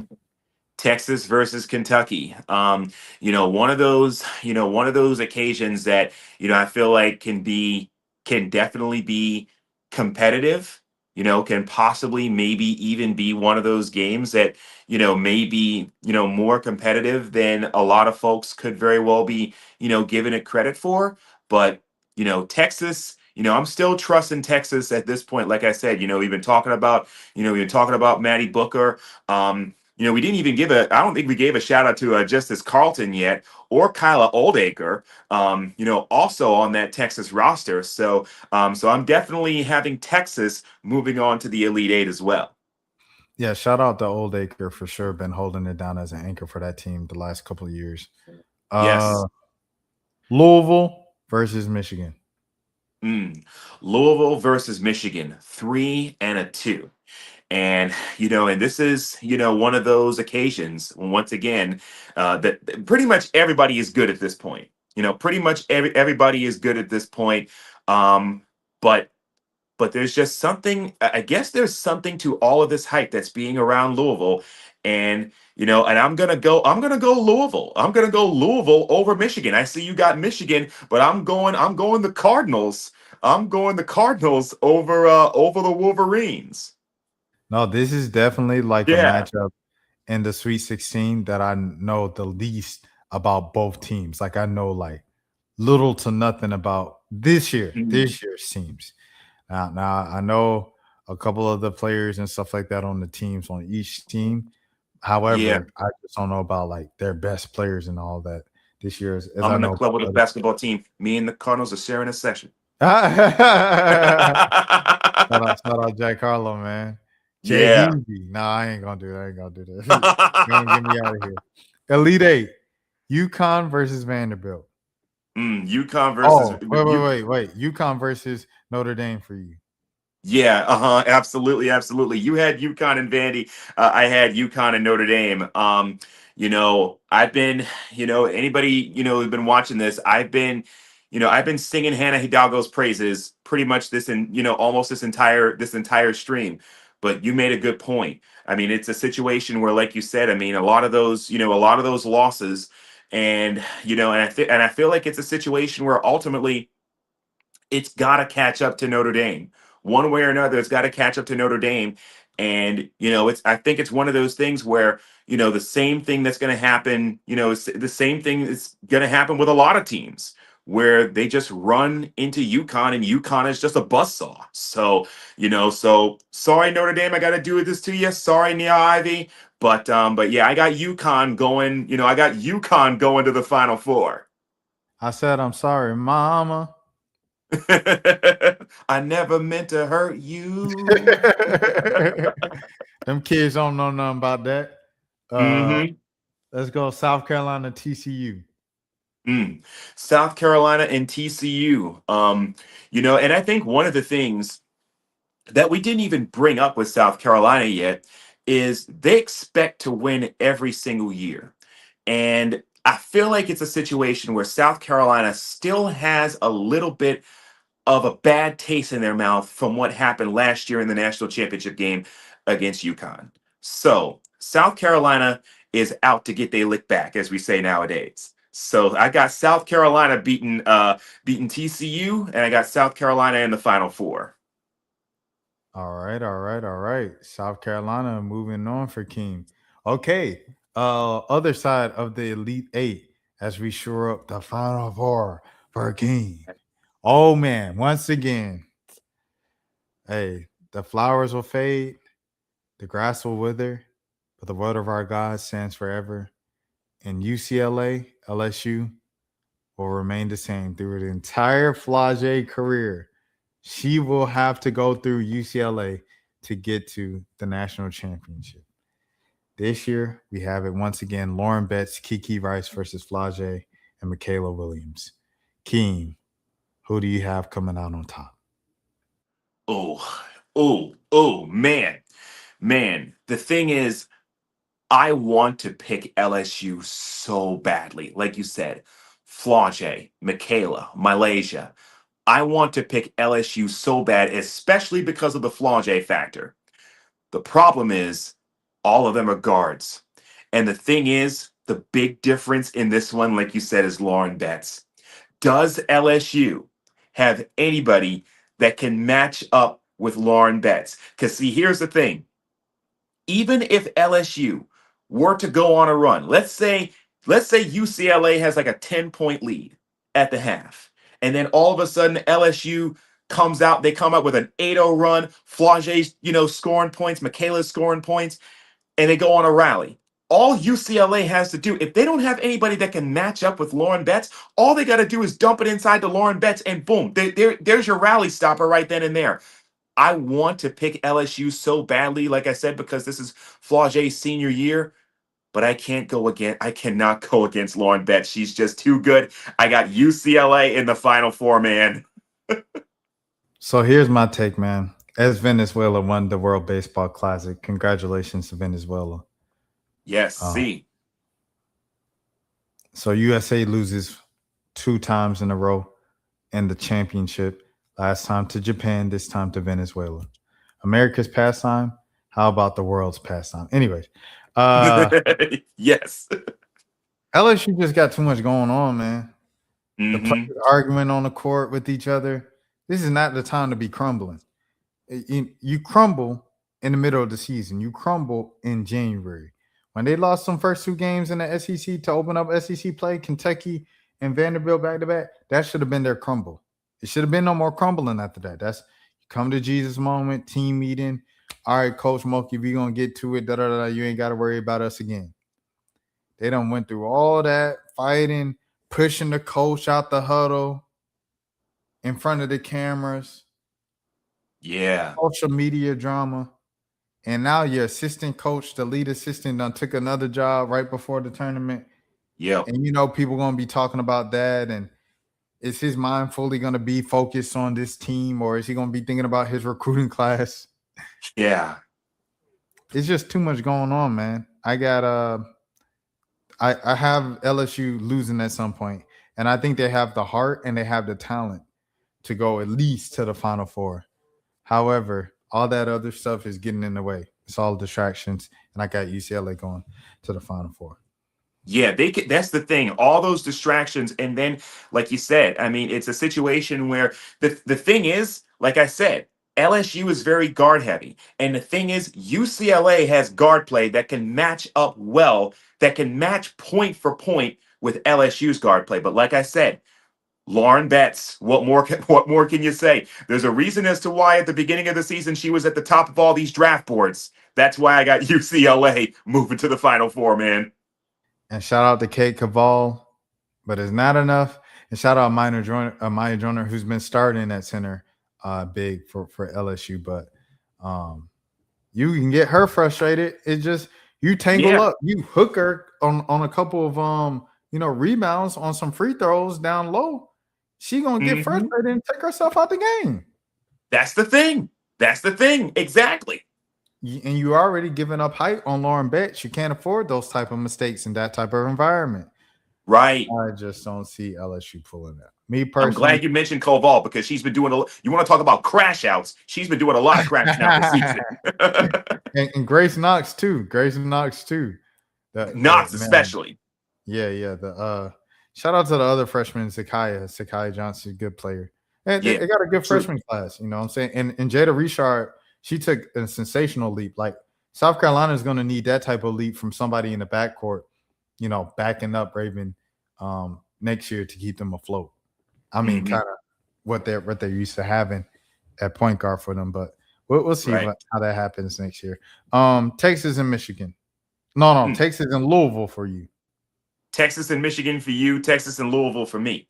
Here's the thing. The thing about it is one thing I try not to do is I try my best not to go with all number one seeds.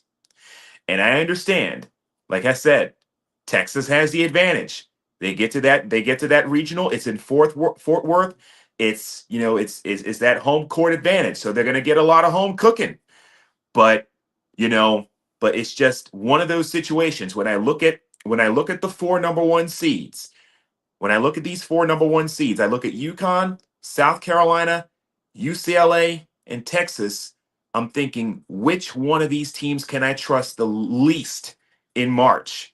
And the thing is, I trust Texas the least when you get into these late stage games in March. So, so like I said, I mean, we saw what Louisville was able to do in the ACC tournament. I mean, they only lost to Duke by about 5 points. They got talent. When you look at McKinley Randolph, you look at Amari Berry, Laura Ziegler. I mean, we know what a Jeff Walls team can do. So, sorry, Texas. Sorry, Vic Schaefer. Sorry, Maddie Booker. Sorry, Kyla Oldacre. I got Louisville, the 3 seed, coming out of that region. And that's the end of Rory Harmon's career too for you. So, Yes, exactly. Rory Harmon, sensational career, a friend of the channel as well. Yeah, that was nothing to be ashamed of. UConn, Right. South Carolina in the Final Four. Oh, UConn, South Carolina in the Final Four, and we both had that one. And and like I said before, South Carolina is gonna want sweet revenge because of what happened last year in the national championship. And the committee knew absolutely, by the way, what they were doing by putting UConn and South Carolina on the same side of the bracket. They knew what they were doing. But I mean, it's tempting. It's very tempting to pick South Carolina because of their history. It's very tempting to pick UConn because of the fact that they're undefeated. The thing is, UConn is just too good. And I understand who they have on South Carolina. They got Joyce, they got Tessa, they got Raven. They have talent up and down that lineup, bench, everything. But Sarah Strong is just too good. I mean, that UConn team is just too good. They're too stacked. Sarah, AZ, everybody. I got UConn going to the national championship. Yeah, I had on my thing, I was like, yeah, my bracket challenge is literally just becoming like the try to prevent me guessing a UConn South Carolina final every single year Yeah, challenge. And I guess the committee did it for me this year by putting them on the same side. So very uh much so. yeah. So I mean I guess I'm happy for that, but yeah, I got UConn, man. UConn has their number. Like, how South Carolina has LSU? LSU. Mm-hmm. Exactly. UConn has South Carolina's number. So Right. they got UConn going to the game. UCLA, Louisville. UCLA, Louisville for me, UCLA, Texas for you. And like I said, I didn't want to go with all number one seeds. I didn't want to go completely chalk. But that's exactly why they have these games. So I think it's one of those situations where I think both of us have UCLA advancing. So I think both of us have the same national championship, UConn versus UCLA. Yeah, man. Kiki Rice and Lauren Betts, their lives go. I felt like they've always been there. They were never able to get over the hump to at least make it to the big game. So Mhm. I'm giving them that this year. Last year on the way out, I think that they push enough to get over that hump. So, with that being said, like you said, we have the same national championship game, two of the top seeds, UConn and UCLA. Who do you have, King? Mm-mm. Who do I have? Who do I have?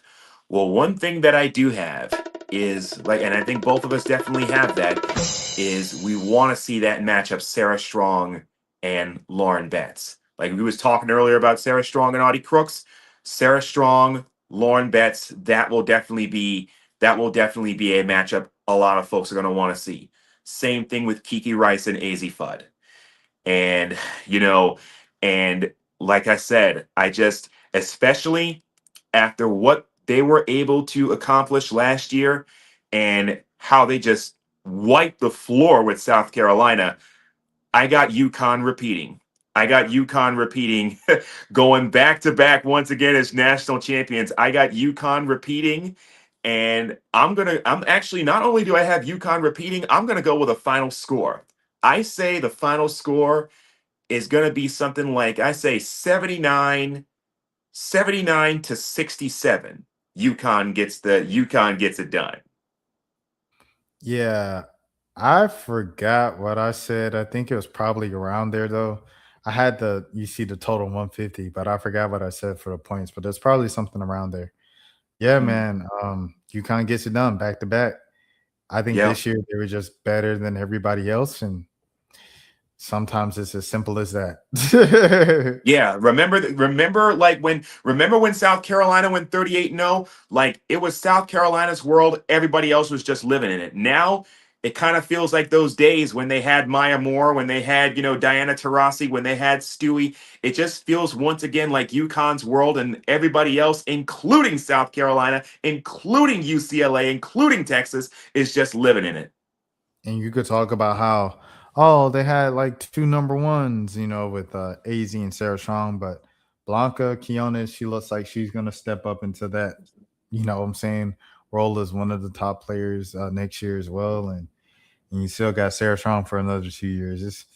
That's unfair. Sarah Strong, just having her only be a sophomore, but hey, Right. it is what it is, man. It is And what she it is. already looks like she can be in the league. She already looks like she can be in the league. Mhm. Well, King, we appreciate it so much. Nearly 2 hours of discussing, and I appreciate that the annual trip up to the channel and stuff like that.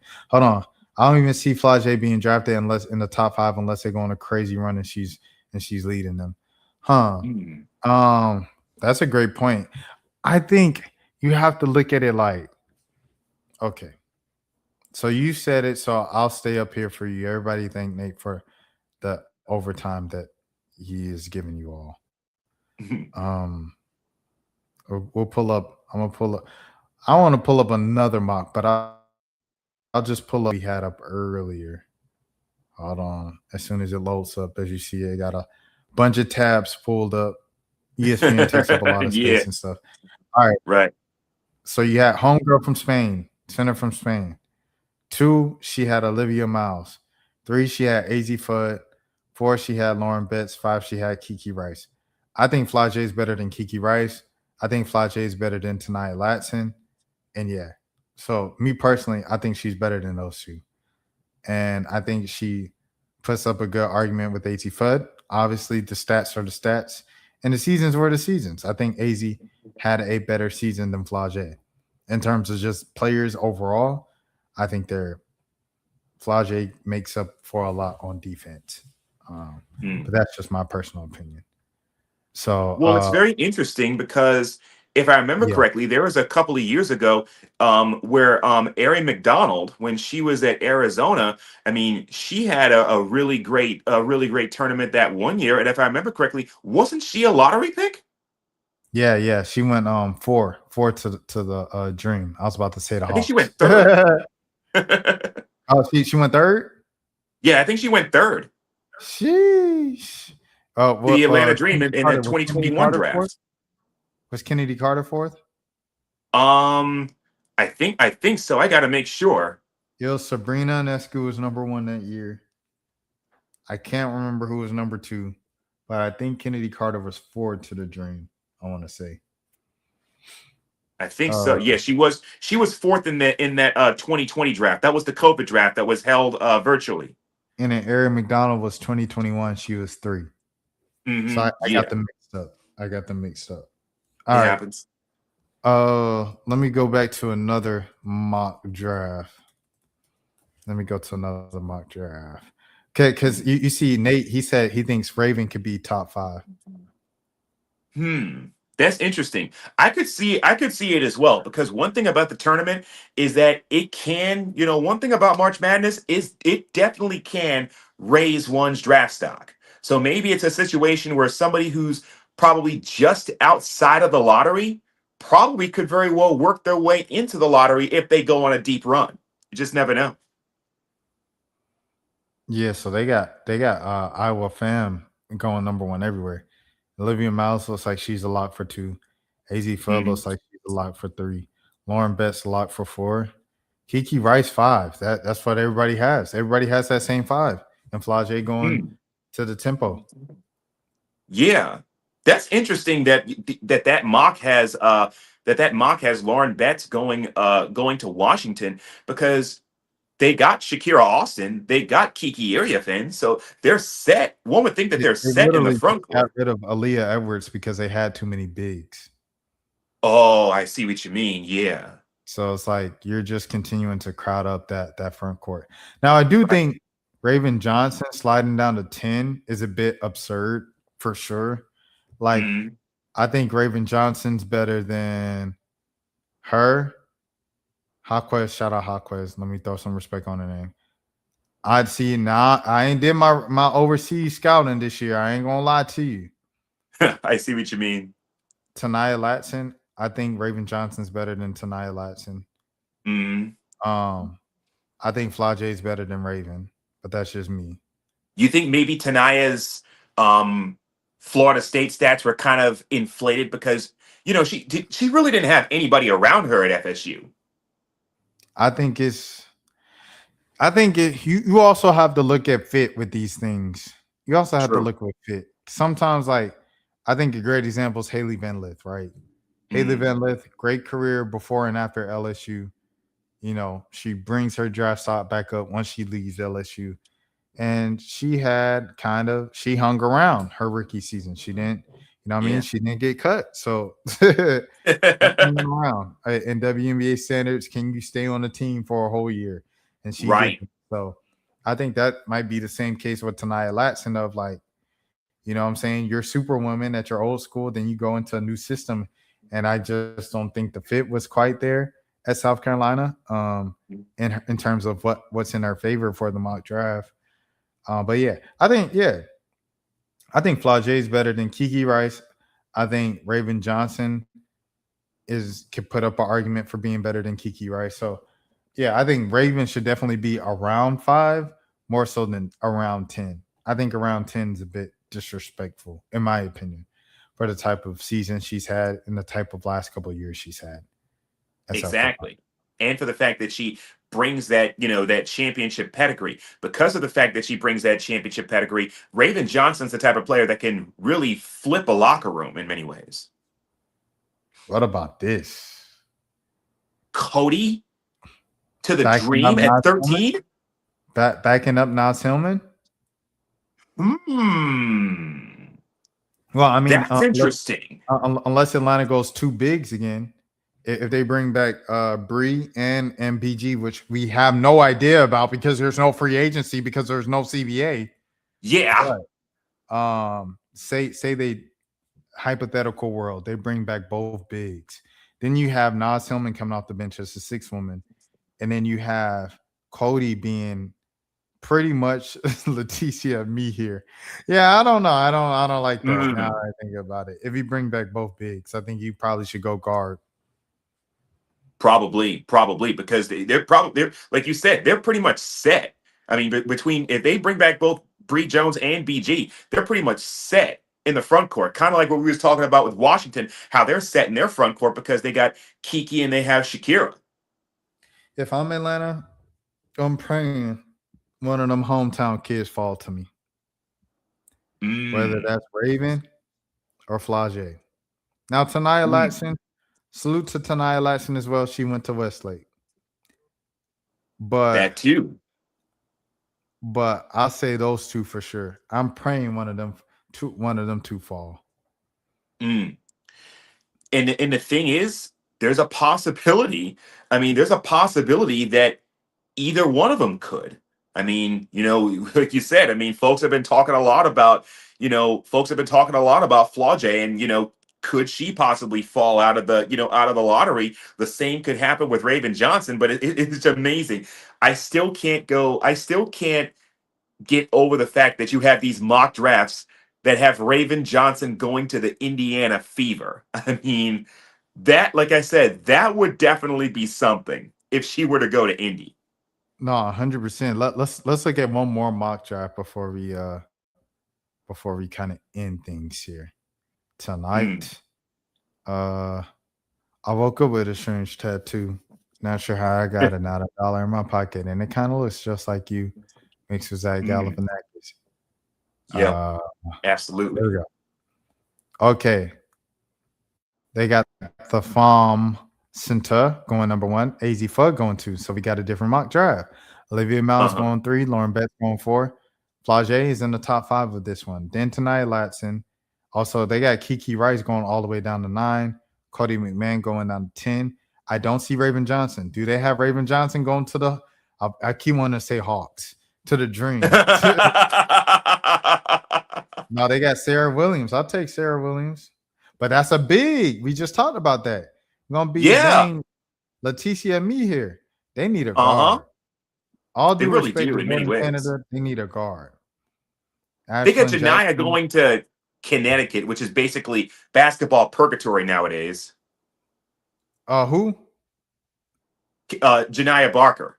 Oh, Janiyah. I was about to say because they had Taniyah going to.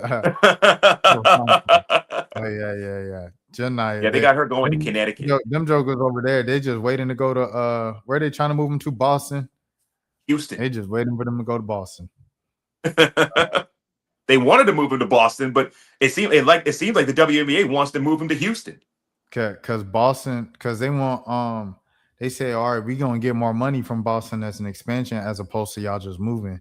And they said, well, we'll give you the money to move to Boston that you would have got from expansion. She said no. I said, all right, bro. So here you go, lockout on you. Exactly. Very much so. Mr. Tough Guy, lockout. How about that? Yeah, no, I agree with you, Nate, on Raven. We were talking about that earlier. These mocks don't make sense, but at the same time, no one knows what the rosters will look like. Exactly. No free agency. Everything is a guess. Right. We don't even know when the draft is going to happen. Right. We haven't even had expansion drafts. Exactly. For 2 teams this time, not just one, like was the case with last year with Golden State. The Toronto Tempo. How you know what the Toronto Tempo and the dang Portland Fire. We don't even know what team that. We don't even know who they have on their team. Right. Exactly. We don't it's even just know. Amazing. We don't even know if I'm trying to think of who would be up. We don't even know where Tahina Papao is gonna. Yeah, I'm joking. I have no idea who they're gonna give up in these expansion drafts. That's always one of my favorite parts of like, ooh, they put them on the okay. And who the protected players are gonna be. Yeah, exactly. Papao was in Athletes Unlimited, if I remember correctly. Yeah. I mean, Nas Hillman. Yeah. Definitely got to be protected. Definitely. Because, 2 expansion drafts, you could see, say, oh, Nas Hillman. Nah, don't make her the face of your franchise. She's staying in the A. I see what you mean. Yeah. But yeah, we'll see what happens. But if I'm Atlanta, I'm praying. Wait. Raven isn't even in this first round. That's interesting. Yeah. If I'm Atlanta, I'm praying she's available here. I'm taking her. I'm taking the hometown kids. Right. All right, Akiem. We did an extra about 15, 20 minutes for Nate. Shout out Nate, man. I appreciate the love in the chat. And anything else you want to say before we get to it tomorrow? First 4 starts tomorrow, man. So what do you want to say before the draft? I mean, the draft.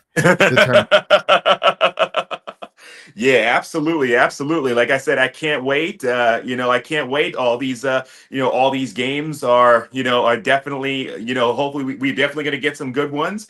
And hopefully not only that, but hopefully, even on the WNBA side, hopefully hopefully they iron out this CBA stuff soon. So we'll see what happens with that, and we'll see what happens with March Madness. Let's get it going.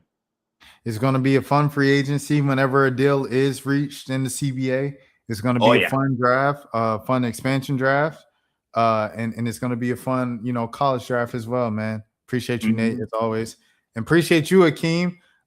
We had you last time on the channel when Vegas won a title. So appreciate you for always being dependable and stuff like that to show up. And here's to 6 years, man. 6 years of this thing.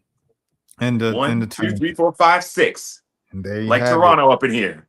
A-League will be back at some point. And yeah, maybe Akiem can host when we get back, so I do not have to talk for a whole 60 minutes. Either Akiem or Eric, y'all take the reins, man. Folks trying to listen to your soothing sounds, man. Jeez Louise, you see the ticker, 377 days of these streams. Woo! Yeah, woo, you're getting after it, man. Yeah, man. So hey, look, I'll take me a day off and have somebody else host the pod for once in a while, man. But, I don't blame you. I don't blame you. A-League comes back. Akiem, appreciate you as all. Let the people know where they can find you on Twitter, man. Absolutely. I'm all over the place. So I'm at Akiem Bailum on X Twitter. I'm at Akiem Bailum _ on the IG. I'm actually at Akiem Bailum .bsky. I'm on Blue Sky as well. I'm all over the place, and check me out Beyond the W, Prep Girls Hoops, Prep Softball. Yours truly is all over the place. Also, shout out to 4 Quarter Friday as well. They had me a couple of times as well on their pod. So definitely check them out as well. I'm getting after it. Oh no, for sure. Shouts out to them. What'd you say? 4 course? 4 Quarter Friday. Shout out 4 Quarter Fridays, man, for sure. Nate Wildin, he said next pod I'm asking about Asia to the Valkyries. It ain't happening, twin. Man, Bam is not going to the Warriors. Asia's not going to the Valkyries. Like I think if anywhere Asia would go, and this ain't even like me being biased, this is just me just saying it. I think she goes to Atlanta. Atlanta's the only team in the South. It's the closest to Miami, and it's the closest to South Carolina. South Carolina, yeah. So I think if she were ever go anywhere, it would be to Atlanta. It would be to the South. It wouldn't be more out west, because I don't think Bam is going to Golden State. I mean, maybe Warriors throw it back at Golden State, but it doesn't really matter because, I mean, the WNBA offseason and the NBA offseason are two different things. Maybe in the future, maybe we see Bam on one of those expansion teams, Vegas or Seattle. Bam goes to Vegas. Who knows? Yeah. Wouldn't that be something? Yeah. Bam goes to Vegas. They will love him in Vegas. Oh yeah, absolutely. Oh yeah. If I'm Bam, if I'm Bam and what's his name, Pat Riley, you know what I'm saying? I already scored 83 for y'all. I took y'all to the finals a couple times. We lost. You know, made a couple of all-star appearances, won my Olympic gold medal as a member of the Heat. Shoot, I think he gave the franchise all he could give. I ain't gonna be no D-Wade, be here 20 years. I leave and then come back. If anything, I'm gonna leave and come back. I'll leave, go to Vegas a couple years, then come back, retire a Heat. You know what I'm saying? So yeah, that'll be might as well. Yeah. But we'll see what happens in due time in the NBA and the WNBA. But appreciate you guys as always, man. Akiem, appreciate it, bro. Absolutely, as always. You know where to find me for sure. Yes, sir. And my name is Rashad Milligan. This is Akiem. The Warriors trying to get Bam too. Yeah. Oh, I got you. Next pod, Nate. As always, my name is Rashad Milligan. If you are new to the channel, make sure you subscribe and follow along, because I'm live or post original content on this page each and every single day, as I've done for the past 377 days. Until next time, make sure you have a good morning, have a good afternoon, have a good evening, have a good night, have a good day. If nobody else told you today, I care for you. Till next time, I'm Rashad. This is Akiem. We will see you.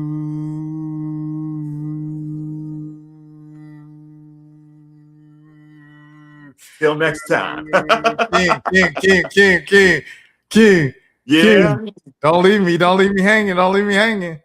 Of course not. Don't leave me hanging. We will see you. Rashad, why you didn't hit me up? What's up, Rashad? Hey, Rashad. What's up, Rashad? Thank you, Rashad. Brother, I love you, brother. What's up, Rashad? What it do, boy? Hey, Rashad.